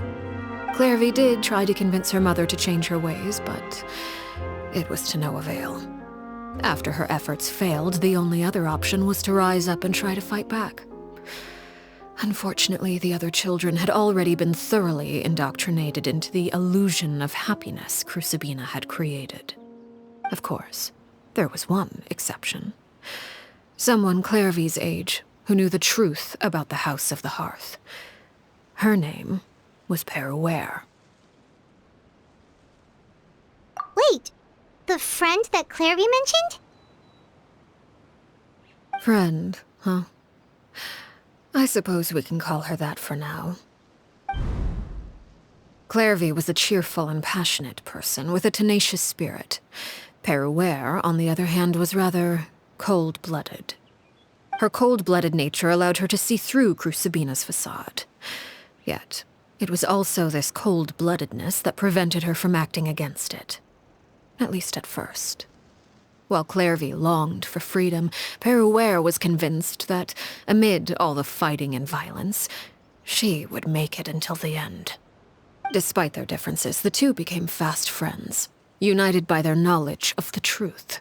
Clairvy told Peruere that she hoped to create a real family, where no one would be killed or sacrificed. There may have been a certain naivete to her ideas, but Clairvy proved her determination many times over. She tried countless times to run away, ask for help, or expose the truth. But her efforts only earned her beating after beating. The only thing that kept her going was her strength of will. Even with her body racked with pain, she would still stand on her tiptoes and open the window at night. she and Peruere would look out at the moon together, a fierce longing for freedom shining in her eyes. But one day that light simply vanished. Oh no. What happened? Her hopelessness resulted from a culmination of things. 10 years had passed. 10 years worth of failure after failure. She and Peruere weren't children anymore, but finding any chance to escape still seemed as hopeless as ever. It was during this time that Peruere suggested a new plan. If escaping was out of the question, why not take down the very person sitting on top of this throne of lies? Mother herself. Clairvy rejected that proposal. She claimed that, as a famous harbinger, Crucibina possessed an unimaginable amount of power. Trying to kill her would have an incredibly low chance of success. Clairvy never gave another reason, but Peruere could see it written all over her face. Clairvy still thought of Crucibina as her mother. Killing her own flesh and blood was a line she couldn't bring herself to cross. If she couldn't escape and fight back, then only one option remained. Precisely. Death was the only way that she felt she could be free. It happened during a duel. When she arrived at the dueling ring that day, her partner turned out to be none other than Peruere, the very person that had stood by her side all those years. It was a fierce battle. But ultimately, Clairvy decided to let Peruere end her life. From that moment on, Peruere's journey was one written in flames. When the rain finally came and washed it all away, there she stood, the sole victor in Mother's endless game of slaughter, a trail of corpses strewn across her path to success. It was the very result she had predicted 10 years prior. Even then, she believed she would make it until the end. She wasn't surprised by the fact that she emerged as Mother's undisputed heir. Rather, her success left her with an inexplicable sense of restlessness. She was unsettled, and there was only one thing that could quell that sensation. Perhaps you two would like to take a guess as to what it was? Crucibina, you mean? But... Correct. This is the place where Peruere killed her best friend. A mere year later, this is also the place where she fought tooth and nail to kill the mother they shared. The moment she acted, any conception of what was right or wrong ceased to matter. It's one of the principles of the house. Only those who survive get to write the rules. Peruere won the battle, and became a harbinger herself. After which Her Majesty, the Tsaritsa, bestowed upon her a new name. Arlecchino. So the Perry Clairvy was talking about... It was you all along. You're Peruere. Arlecchino is just a name you got later.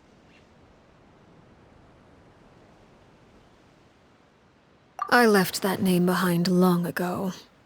I must say, hearing it now does bring back memories. After I defeated Crucibina, the moniker of Mother died with her. I chose to forego the title she called herself, and even chose to give up my own name.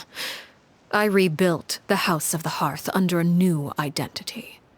Not only as Arlecchino, but as father. And that is where the story ends. Any more questions? Yeah. Based on what you just told us, Clairvy wasn't a little kid when she was killed. So the Clairvy we met... Was she really a spirit at all? I suppose you could call her an illusion born of flame. Her existence is like ashes to a fire. Something left over in the wake of blaze and ruin. You see, a certain power runs through my veins.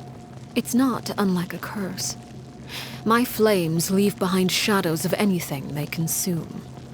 Of course, the chances of those shadows morphing into a sentient entity are exceedingly slim. Clairvy is a very special case. Clairvy died when she was 16 years old, but what emerged from the flames was her 6-year-old self. Her appearance wasn't the only thing affected. Most of her memories were lost to the blaze as well. Memory is a mysterious thing indeed. Losing a portion of your memories will alter your sense of self. Lose 10 years' worth, however, and it would be like living in the past. Like returning to a version of yourself that never grew up. No wonder Paimon got such a weird feeling when we were talking to her. Perhaps I should put it this way. Clairvy is someone trapped in time. It may seem like she exists with us in the present, but she truly lives in the confines of her own past. So if all of that is true, then you must have known about Clairvy for a long time. Indeed. She's a rather volatile and unstable entity. Sometimes she would look after the children. She's even saved some of their lives. But other times, she would hide from me and become obsessed with revealing the truth about the house to anyone who will listen. Shadows don't have the capacity to learn or grow. Any new information they encounter is quickly forgotten over time. Your attempts to expose Clairvy to sunlight, they failed, yes? The reason is actually quite simple. In Clairvy's mind, the house is impossible to escape, and it is this very perception that traps her there. But no matter. All I have to do is kill her again, and all will be resolved. I don't anticipate so much as a single speck of ash will be left behind this time. Wait! Paimon can understand why you might want her gone, but isn't there another way? So what if she's trapped in her 6-year-old self? She's still your friend! At least talk to her first! It's too late for that. She broke the rules, and now she must be punished. That goes for Filial and Nantoy as well. She's had quite the effect on them. I hope you understand the difference between Crucibina and myself lies in our formulation of the rules, not our policy for enforcing them. Upholding the rules without question is a trait we both share, because that is how a household should be run. Is this really what you want to do? Whatever could you mean? Don't you want to say a proper goodbye at least? Whether as a killer or as a father, there are two things that must be avoided at all costs: anger and sorrow. Anger makes you impulsive. Sorrow causes you to waver. Well, it appears it's about time to proceed. Before we arrived, I told some of my well-behaved children to bring our troublemakers here by nightfall. I do believe I've kept my end of the deal. I gave your friends quite a bit more time. As for what happens now, we'll just have to wait and see.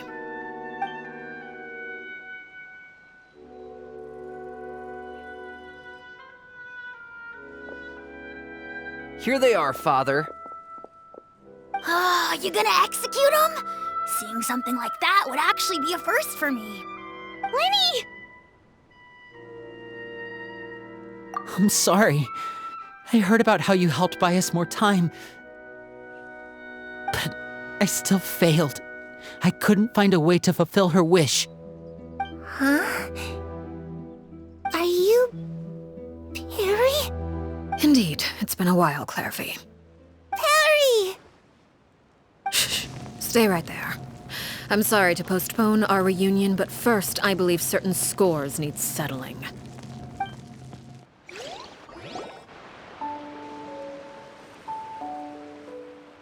Father, let me explain. Out of my way. Father! You chose to conceal a threat to the house. And for that, you must be punished. Overall, however, I suppose your wrongdoing is hardly the most egregious of the bunch, so I'll deal with your punishments later. As for right now, the more pressing concerns are the traitors among us. By traitors? Do you mean us? Father, let me explain. We didn't mean to... Fultz, why don't you share what you heard? Yes, Father. Secret Midnight Meeting number 3. Participants, Filial, Nantoi, Sato, Toddy.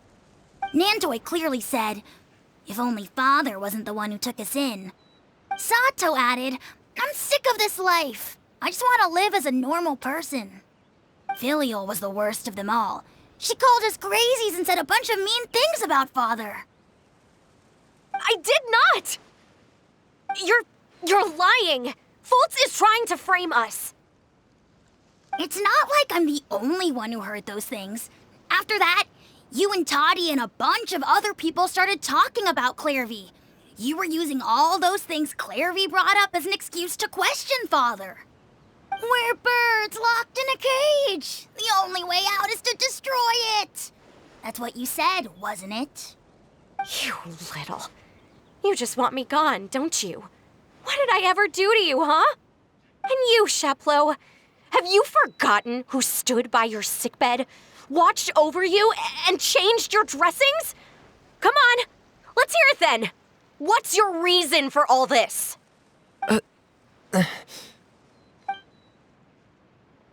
You're wrong, Filial.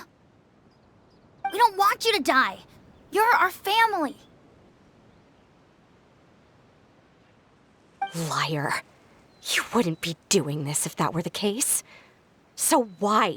Why have you backed us into a corner? We all live in the House of the Hearth. You know the type of work we do, Filial. A single betrayal can cost dozens of us our lives. It's not like it's never happened before. That kind of thing is hard to forget. That's why the House of the Hearth cannot tolerate any form of betrayal. Ever since we came to Poisson, you've had 7 secret meetings. A lot of the things you talked about really crossed the line. You've been spying on us for half a month? Wait a second.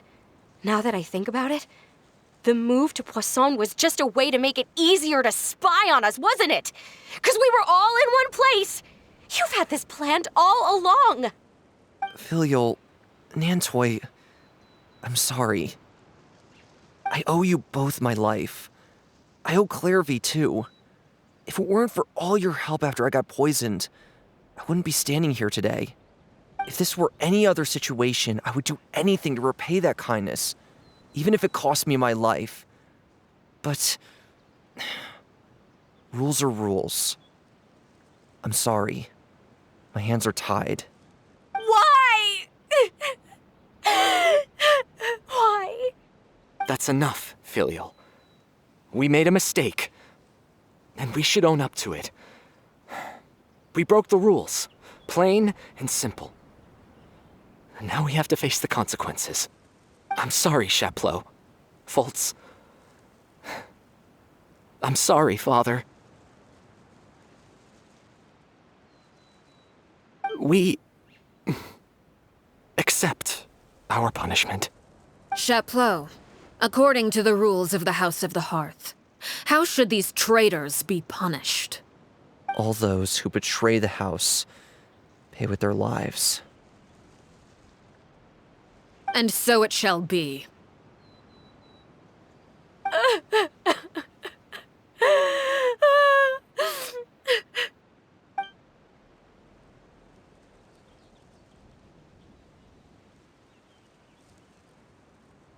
Father, please wait! Something you want to say, Linny? Please reconsider, Father. What Filial and the others did, does it really count as betrayal? We all come from broken families. From the very first day we joined the House of the Hearth, we wanted nothing more than to make it a real home. But the truth is, none of us know what a real home should look like. I'm not saying I have all the answers. All I know is this. Killing Filial and the others may uphold the rules, but doing so will only bring us further away from being a real family than we've ever been. So please, Father, please, reconsider. I agree with Linny. Father, please. Linny, you...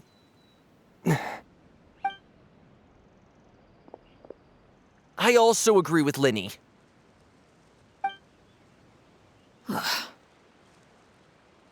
An order once given cannot be rescinded. However, given the extent of your determination, I suppose we shall have to go about this a different way.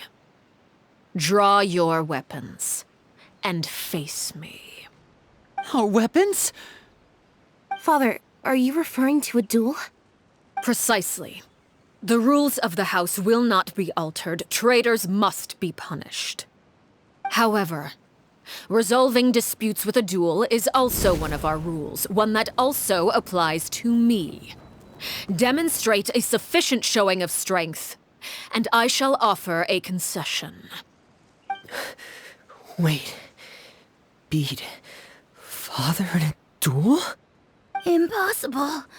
Father is way too strong, even for Lenny.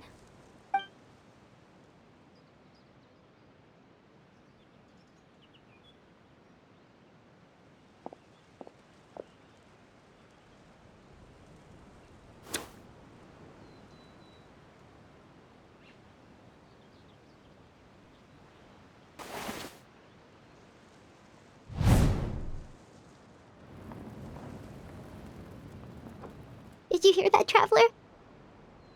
Lenny and the others have to duel the knave. What should we do? Can they really win something like that? If they lose, those people from the house are really gonna be executed.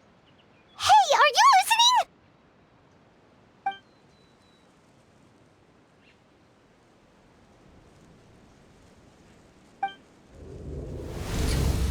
Don't you want to say a proper goodbye at least? Anger makes you impulsive. Sorrow causes you to waver.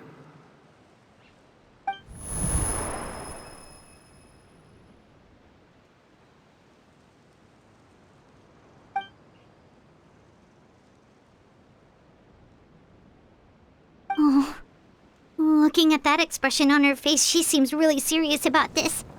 Guess that means there's no chance she's throwing the duel on purpose, huh?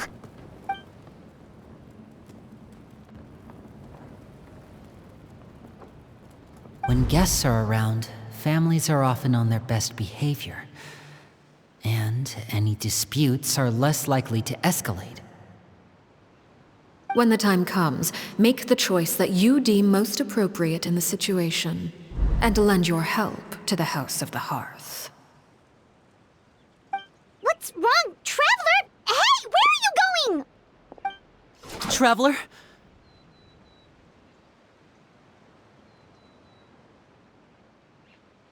You're asking to join the duel against the knave? I'll allow it. We do have a ready-made dueling ring at our disposal, after all. All I would advise is this. Keep a firm grasp on your weapon, and give it your all. Any less, and you may just lose your life.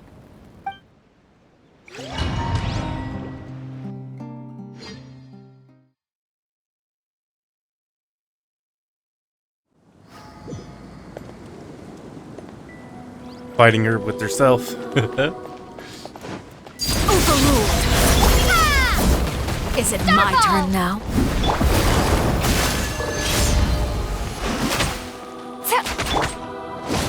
Everybody stand back! And voila! Is it my turn now?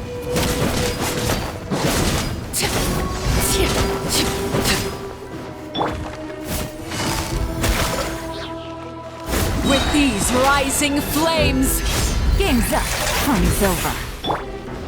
Hang in there!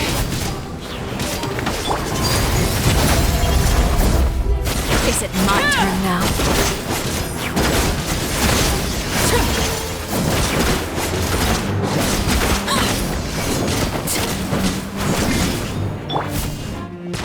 With the fall of darkness, destruction shall rise.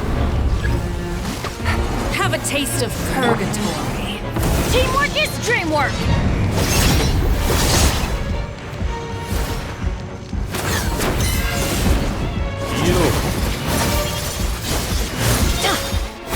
Now for chance!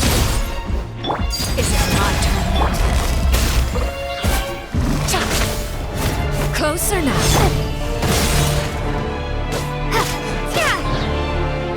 Crumble apart! The countdown has begun. Like a fly tangled in a web.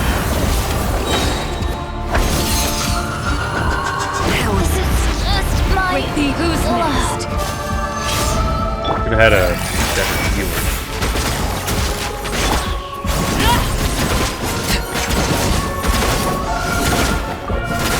Getting here! Spare your energy. Running is a little risk. Yeah, Bennett just can't heal these lifelong things. And voila! He's food.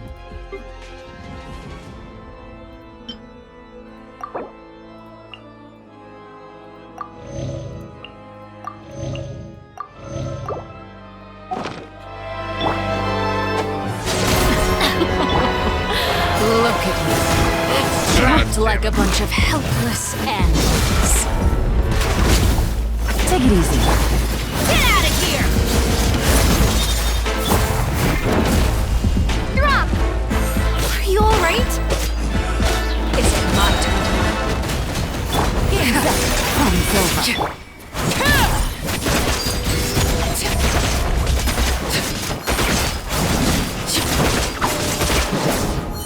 Spare your energy. Running is of little use. Now this is gonna be really hard.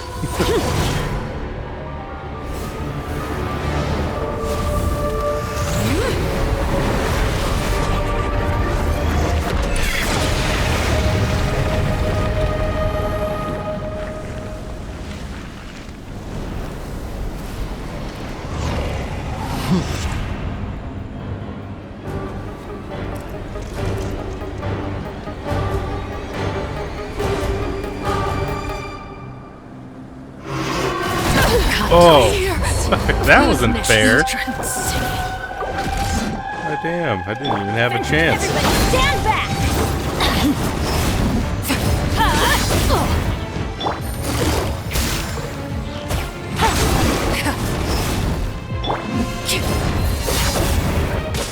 Geo Travelers are literally the worst characters ever. Uh-oh. Does it work? Magic won't even walk it. Yeah, see what I mean? Geo Travelers just... Gotcha. Watch out! The sun and moon have set. Only the ruin remains. Struggle in vain. Quietly now.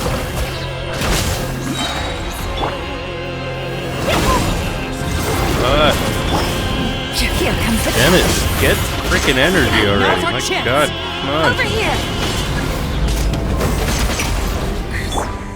Let's see how strong your resolve truly is. Maybe I wasn't meant for this world. Bennett, come on. Suck.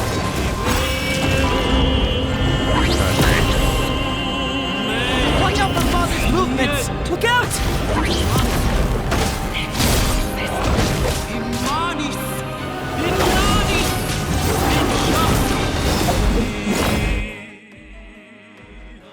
What?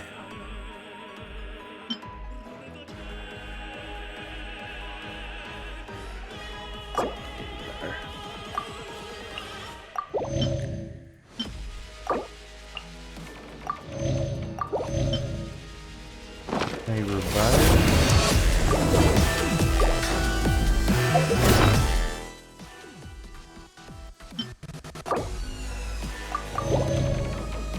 I wish in these things it would let you pick a team before you actually fight them.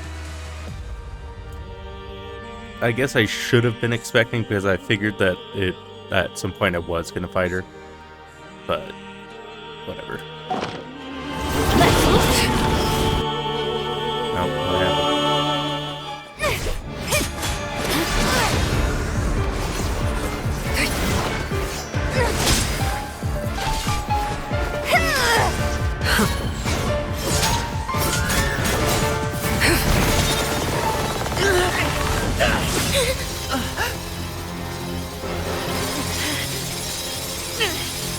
You should know better than to crowd in one place.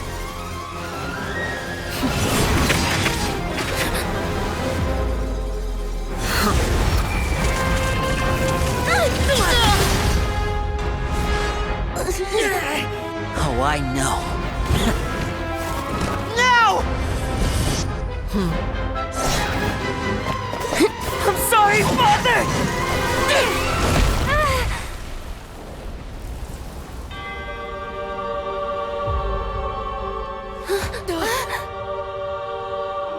Sorry for what? This pitiful excuse for an attack?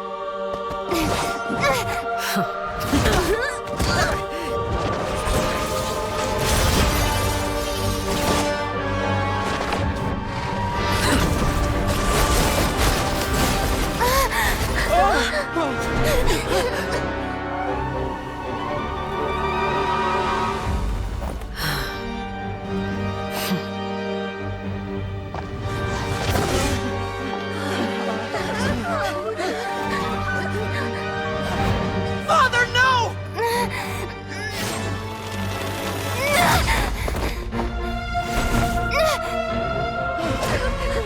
Made it out, did you?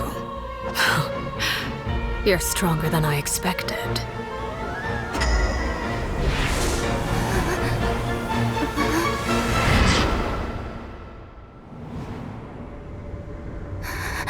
A crimson moon.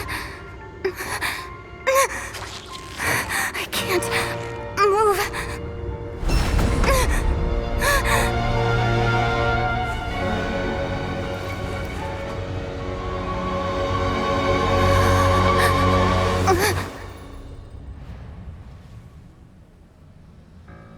Still, not strong enough to beat me.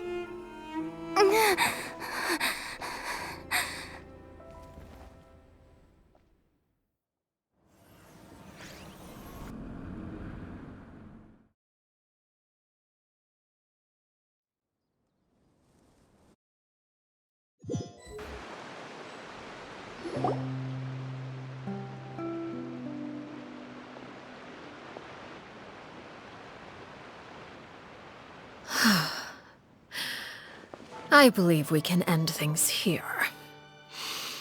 It's not often that we get to enjoy the company of guests, after all.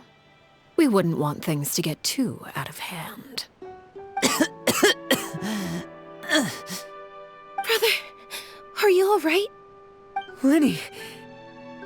Given that I am the victor of this duel, as agreed, the punishment stands. No! I never thought things would end like this. However, everyone involved in the duel demonstrated a remarkable level of strength and determination.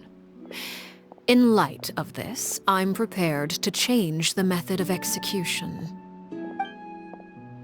Elwar, the bottled flames I gave you for safekeeping. Do you still have them? Yes? I wasn't sure what they were for, but I've kept them super safe. I didn't lose a single one. Wonderful. Then, in just a moment, I'll have you administer them. Bottled flames? Indeed. They're the product of a secret experiment. Under certain special circumstances, flames can be extracted from my person and preserved. Once ingested, searing pain will spread across every inch of your body. No harm will come to you physically, but your memories will be burned away. If you can withstand the pain. When you awake, you'll have forgotten everything you know about the House of the Hearth. and will be expelled from the organization. In other words, administering this concoction will kill the version of you that grew up in the house and give you a new identity.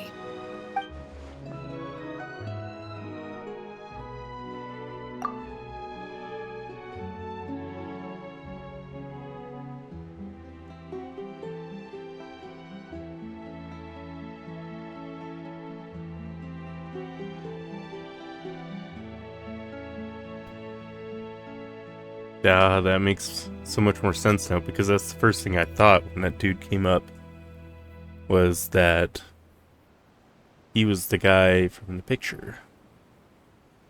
But yeah, didn't make sense. So I didn't understand what was happening. That makes much more sense now. Memory is a mysterious thing indeed. Losing a portion of your memories will alter your sense of self.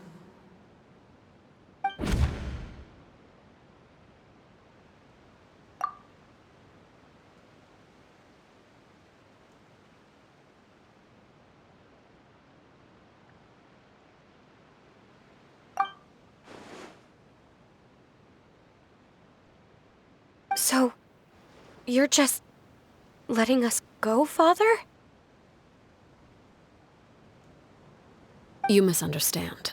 Memories are extremely important. Once consumed by flame, the version of you standing before me will die, and our secrets will die with you.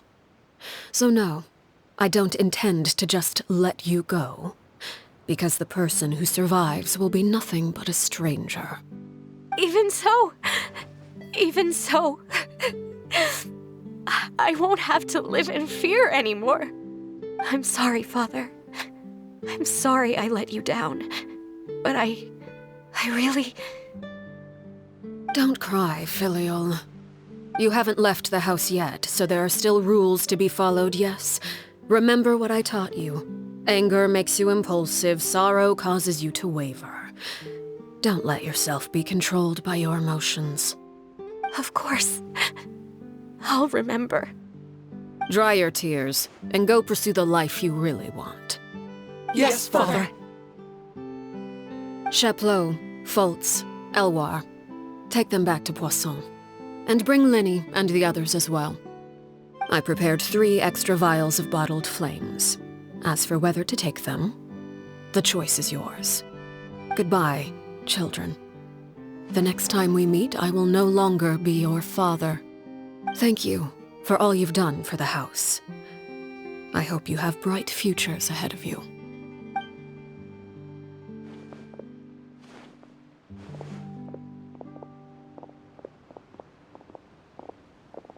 Father.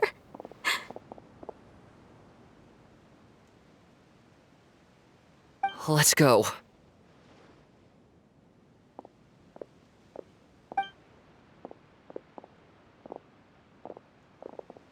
Here, grab my arm, Linny. I'll help you walk back. Thank you.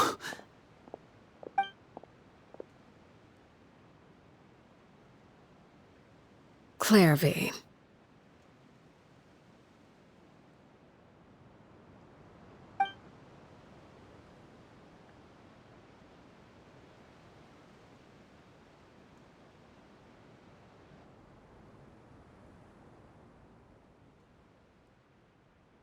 Can we talk now? I've been waiting for a super long time. You really are Perry, aren't you? I haven't seen you in so long. How come you're all grown up? Wait, did I somehow travel to the future on accident? Or am I dreaming? What a long dream. Neither. You died, Clairvy. That's what happened.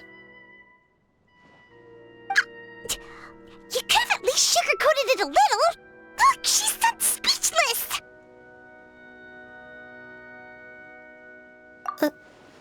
Oh. Okay then. Huh? That's it? You accepted it just like that? Yep. If that's what Perry says happened, then I believe her. Perry wouldn't lie to me.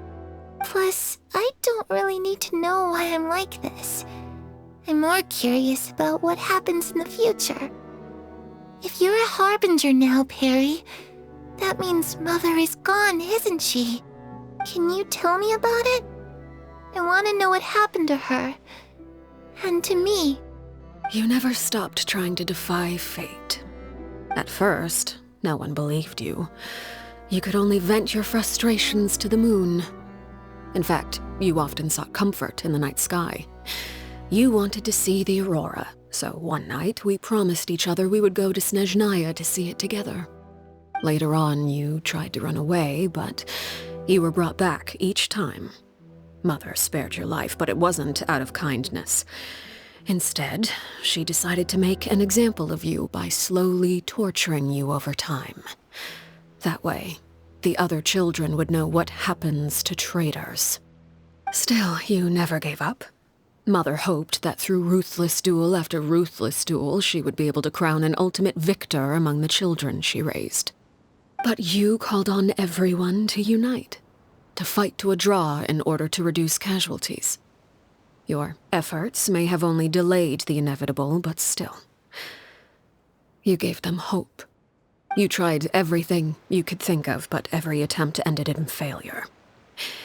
Still, you never turned your sword on Crucibina, and you never turned it on me. On that gloomy day, you told me, "For the last 16 years of my life, I've done everything I can to fight for freedom.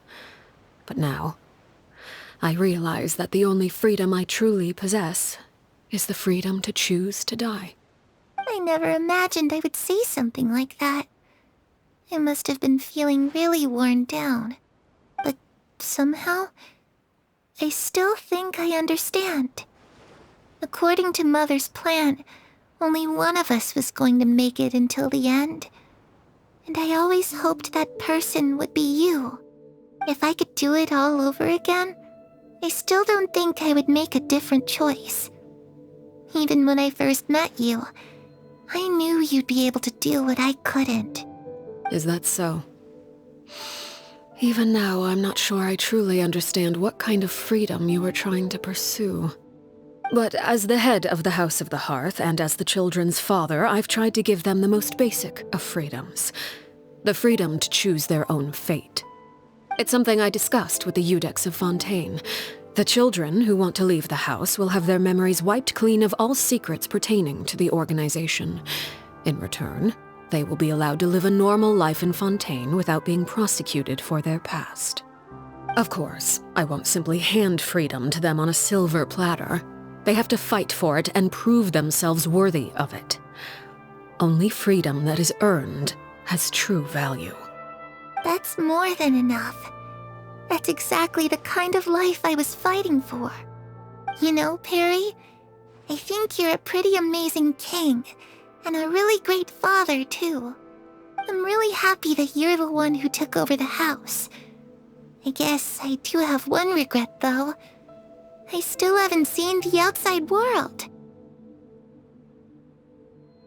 Well, it just so happens that our dear guests over here have been to many nations and traveled to countless places.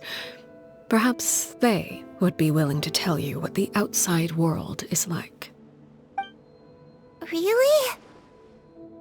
Of course! We've traveled all over the place. We've got so many stories, we could probably talk your ears off for 3 days straight!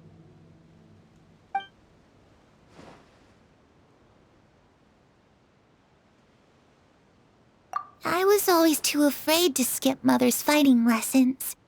But at the academia, I bet you could do all sorts of secret things in class. Things that have nothing to do with studying. I'm just kidding. Being able to study whatever you want without having to fear for your life actually sounds pretty great. You know, I used to dream of being a bard, playing the lute while singing into the winds of freedom. Even if there was no one there to listen, I would have continued to sing no matter what. Ah, that's where Mora comes from. I never knew that before. If I asked Samora, I would buy 3 new dresses. One for me, one for Perry, and one for Mother. It's just too bad Perry doesn't like wearing dresses. And Mother, she probably wouldn't accept something like that either. I guess I'd just have to keep them all for me then. I could wear a different one every day. Those yokai you mentioned, what do they look like? I once saw a drawing of this one guy with horns on his head and a super scary face. Are there any yokai like that? Oh, sounds like you're talking about an Oni. Yep, we've met one, and let Paimon tell you, they're not nearly as scary as they look.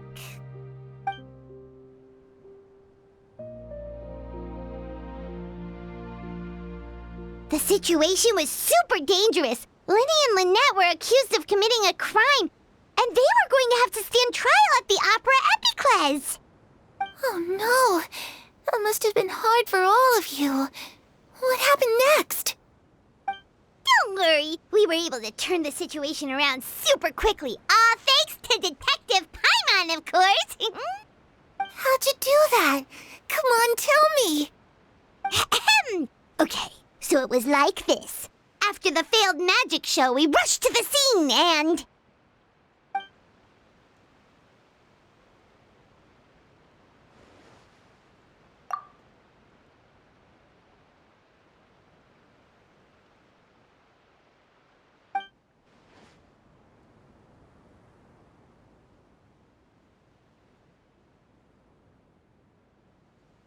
Shadows don't have the capacity to learn or grow. Any new information they encounter is quickly forgotten over time.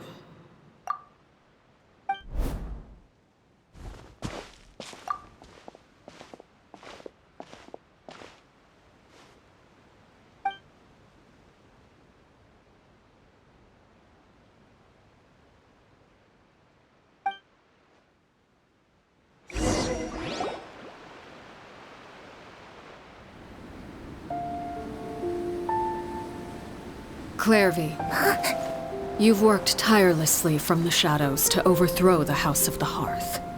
Now, by my authority as the Knave, I shall announce how this matter ends. You are hereby expelled from the House of the Hearth. You are no longer tied to this place, nor are you bound by its rules.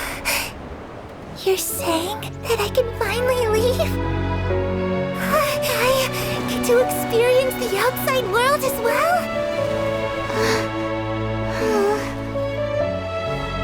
Oh, I almost forgot. There's no getting older for me. Still, seeing who you grew up to be makes me really happy, Parallel. Take care of yourself. Goodbye. May we meet again someday.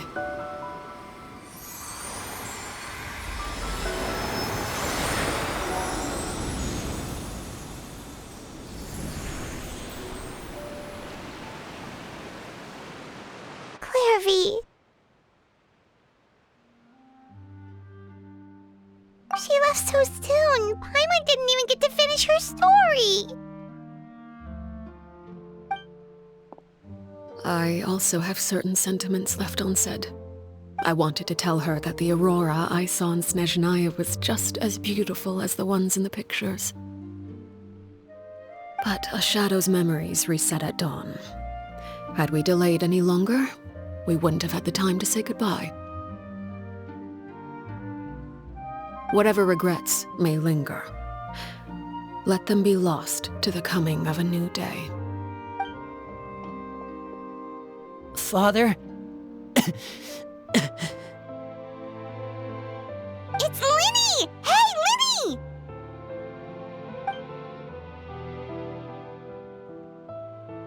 What is he doing back here? Let's go check it out.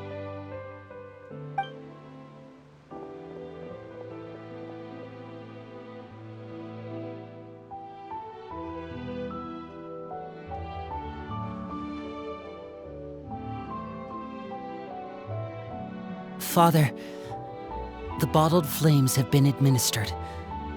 Filial and the others have left the house. And you?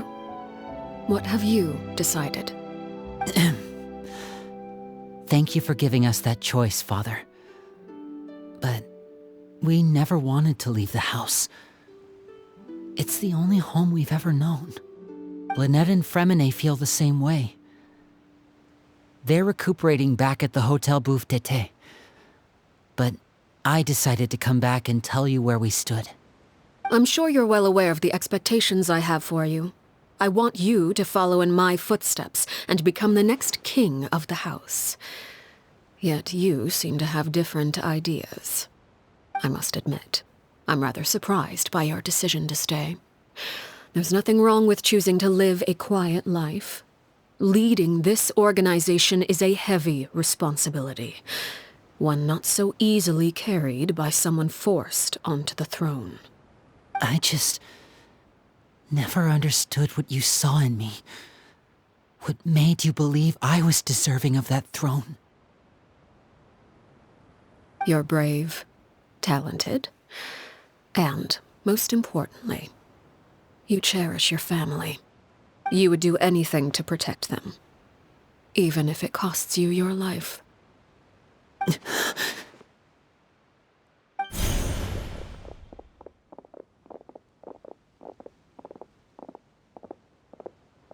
Speaking up back there was so brave of you, Linny. It's all thanks to you that we were able to convince Father to back down. You're a hero, Linny. Hero? Father is the real hero. Had Father gone all out during the duel, there's no way I would have walked away with my life. She must have had it all planned from the beginning, from the very moment she suggested a duel. I'm not deserving of that title. I'm not strong enough or smart enough. You're wrong. In my opinion, all you need to be deserving of the throne is conviction and the necessary strength to act on it. We may have different ideas of what it means to be a family, but you can hardly be said to lack conviction. What you truly lack is strength. For someone of your talent, though, that's something that will come with time. Even without that strength, you still chose to face me in a duel, even though the odds were stacked against you. That capacity to honor your convictions is what I truly see in you.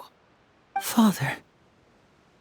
No one knows what the future holds, what tragedy or triumph may be in store. Being at the head of this organization requires the strength of will to face whatever comes. Caution will only hold you back. If reaching a certain standard were required to go after what you want, I would never have succeeded in killing my predecessor. Back then, there was still a considerable gap between our abilities. Strength may decide the ultimate victor, but those who let a lack of strength dictate their decisions or undermine their convictions will never be worthy of the throne. I understand, Father. Thank you. Children must grow up to surpass their parents. Only then can a family continue to flourish. The road ahead is not an easy one, so I'll ask you one last time. Are you certain you want to stay? You've done so much for me, Father, and that kindness must be repaid. Plus, with Project Stuja at hand, there are many dangers ahead, and I, for one, don't intend to back down. Protecting my family at all costs. That's my conviction. Then you're welcome to stay. As for Project Stuja, you need not be too concerned. If those cowardly businessmen and heartless dignitaries try to take us down, I'm prepared to teach them a lesson. Having members who longed for the light was our organization's last weakness. With those members no longer among our ranks, the House of the Hearth is like a spider hiding in the shadows. We need only wait for our prey to come to us. At present, our imperative is to use their plan to our advantage. In doing so, a crimson moon shall rise amid the frigid blizzards of winter. No demonstration of loyalty shall go unrewarded, and no sacrifice shall be in vain. As for the two of you, whether we meet again as friend or foe, I'll remember the camaraderie we shared in this moment. No matter how arduous the journey ahead, I hope we both reach our desired destination.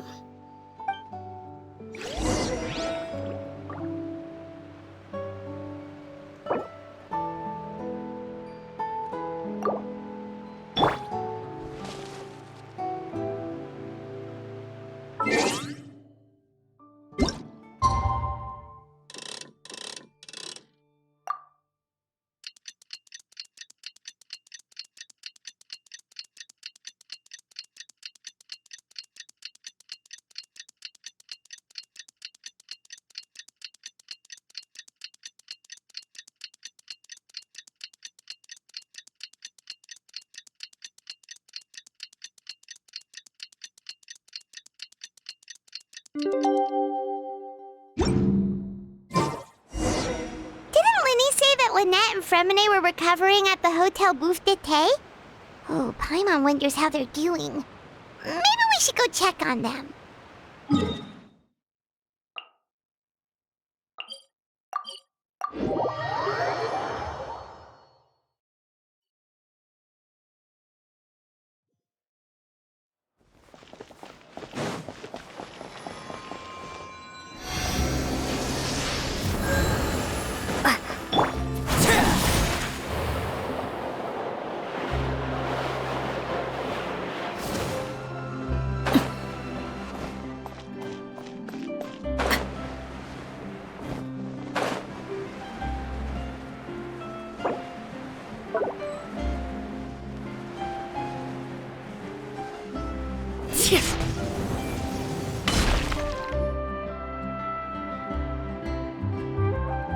Lynette, Fremine, how are you feeling?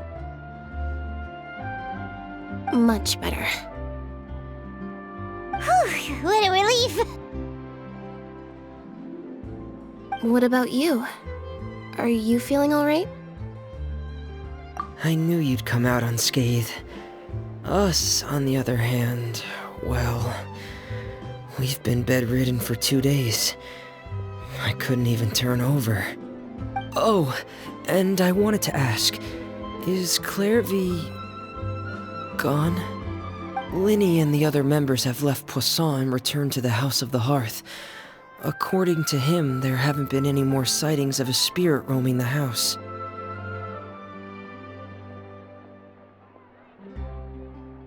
I see. I'm glad. Father came to check up on us 2 days ago and told us about what happened with Crucibina and Clairvy. Actually, I've met Crucibina before.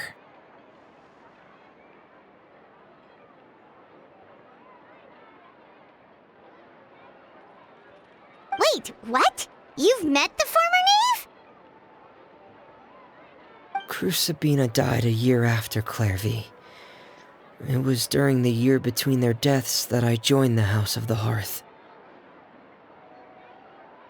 Crucibina had an extremely cruel and radical way of doing things. While she was alive, the atmosphere in the house was suffocating. When I joined, though, the experiment she valued so much had already come to an end, and all the people involved, dead and injured alike, were gone. Crucibina never talked about the past with us newcomers. A couple of months after I joined, Father killed Crucibina and burned all her files. With that, the names of all the people subjected to her experiments, Clairvy included, were lost to the flames, along with the painful memories they represented. Father took in Lenny and me a couple months after that, but she never mentioned anything about Crucibina or Clairvy. It really seems like something she was planning to keep to herself. The last time you talked to her, did she mention why she kept it a secret for so long? She said she didn't want us to be affected by the darkness of the past. She was worried we'd develop a false sense of gratitude towards her if we knew about it. The foundation of a family should be free of any corrupting influence. Whatever happened in the past, it has nothing to do with who we are now. And that's what Father told us in the end. But I still thanked her for everything.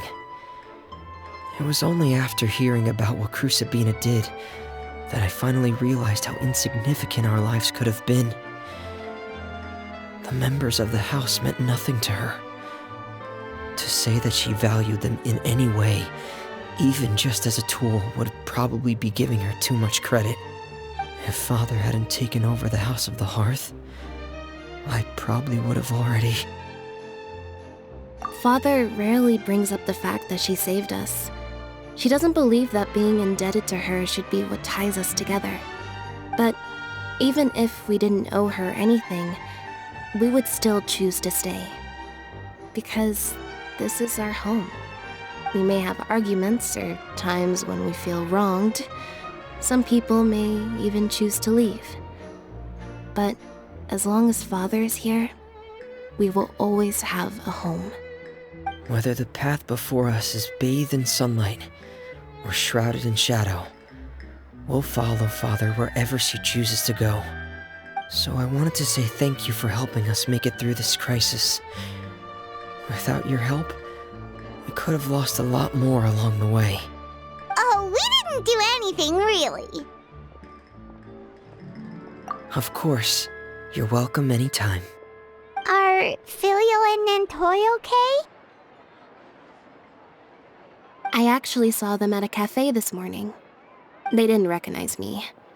From what I could tell, they were drinking coffee and talking about one of the operas that started running recently. They seemed happy. If I had to take a guess, I would say they finally found the kind of life they always wished for.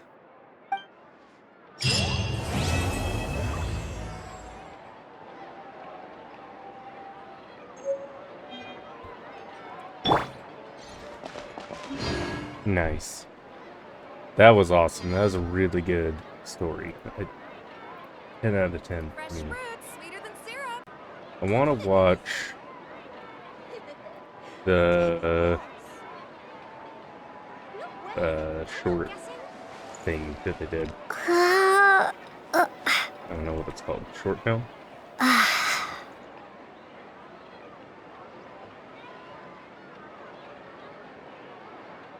Fresh fruit, sweeter than syrup. Watched it once, but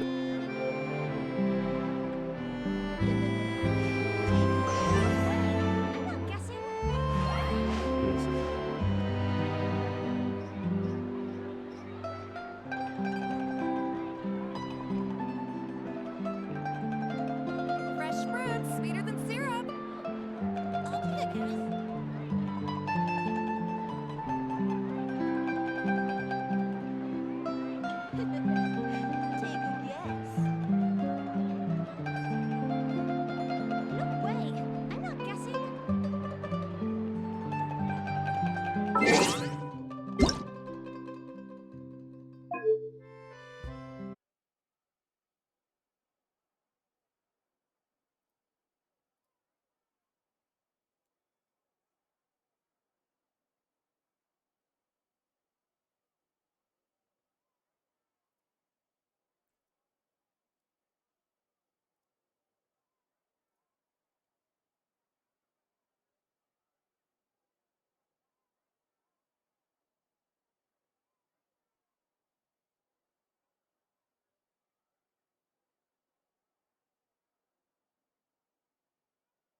You were born into this world all alone. But here in the house of the Hearth, you will grow up to be strong. Your goal is to learn, to compete, to defeat all your brothers and sisters in battle, and become king. Where's Perware? Didn't she want to hear the story? Excuse me, Mother. She's doing a funeral for her spider. That child. Maybe her curse is flaring up again. Clairvy, see to her. Oh, okay.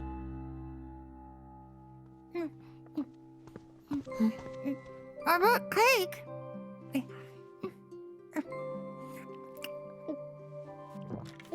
You want some? Sure. You must know spiders don't eat cake.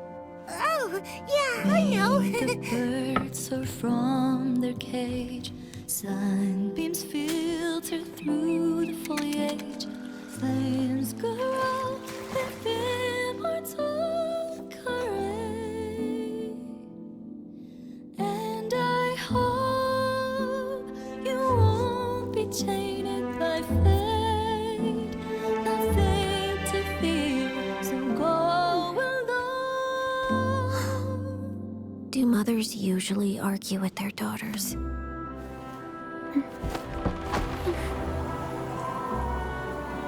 I heard that in Snezhnaya, colored light dances in the sky at night. When we're grown up, shall we go see it together?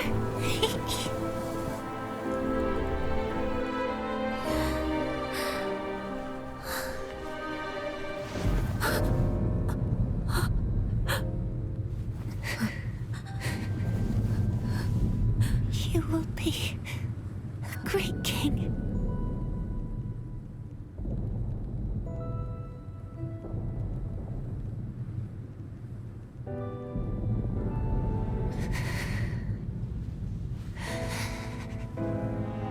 I'm sorry.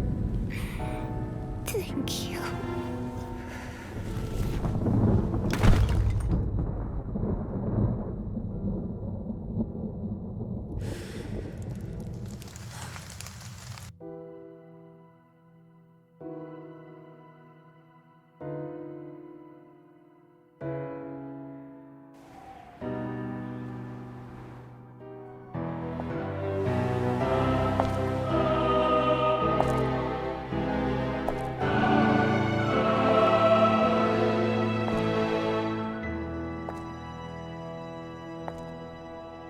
I should have pruned this flower long ago, not waited till it wilts.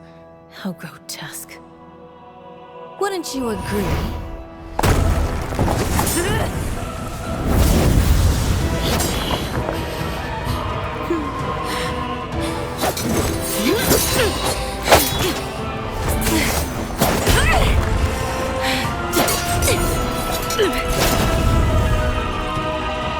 Innocence and kindness are such beautiful qualities.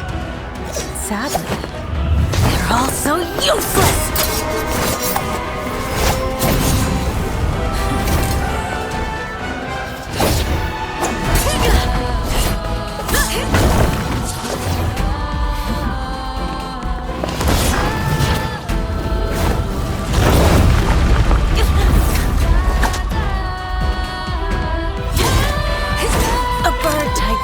Never fly the nest. You are no exception.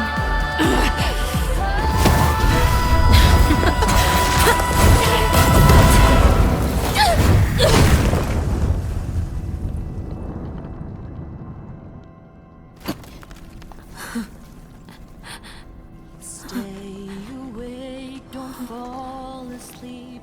The way is long and the gloom is deep. Embers glowed in the hearth, still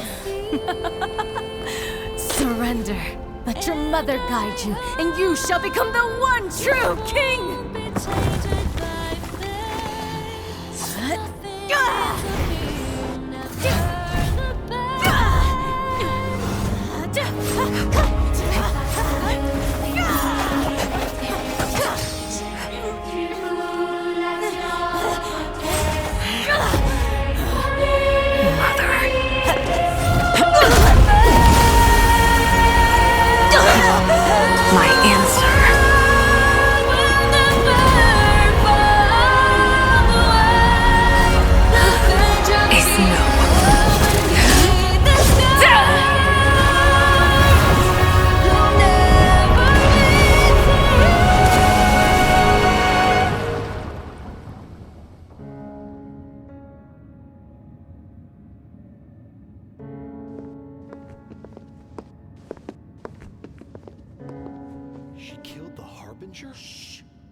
Her Majesty the Tsaritsa has decreed as follows.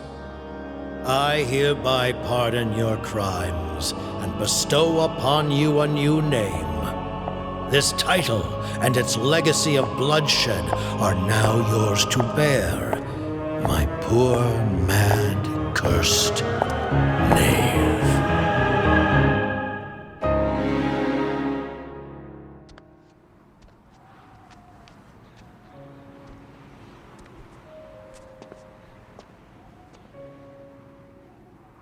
Come with me.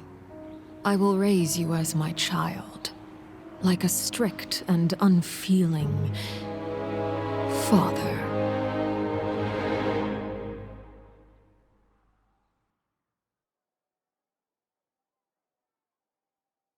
Jeez. That's so much better after knowing the story and everything.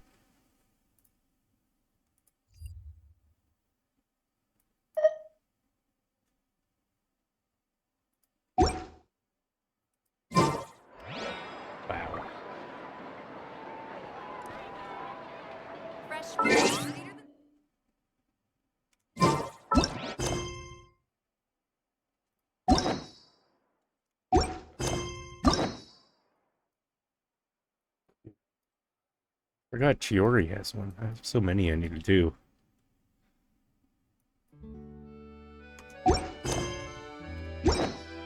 Well, I'll call that good. That was just so good. I like Arlecchino even more now.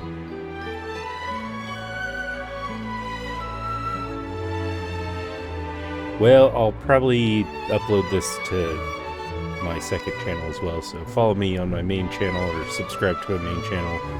Follow me on Twitch. All the links are in the description. But thanks so much. I'll catch you in the next one. Bye.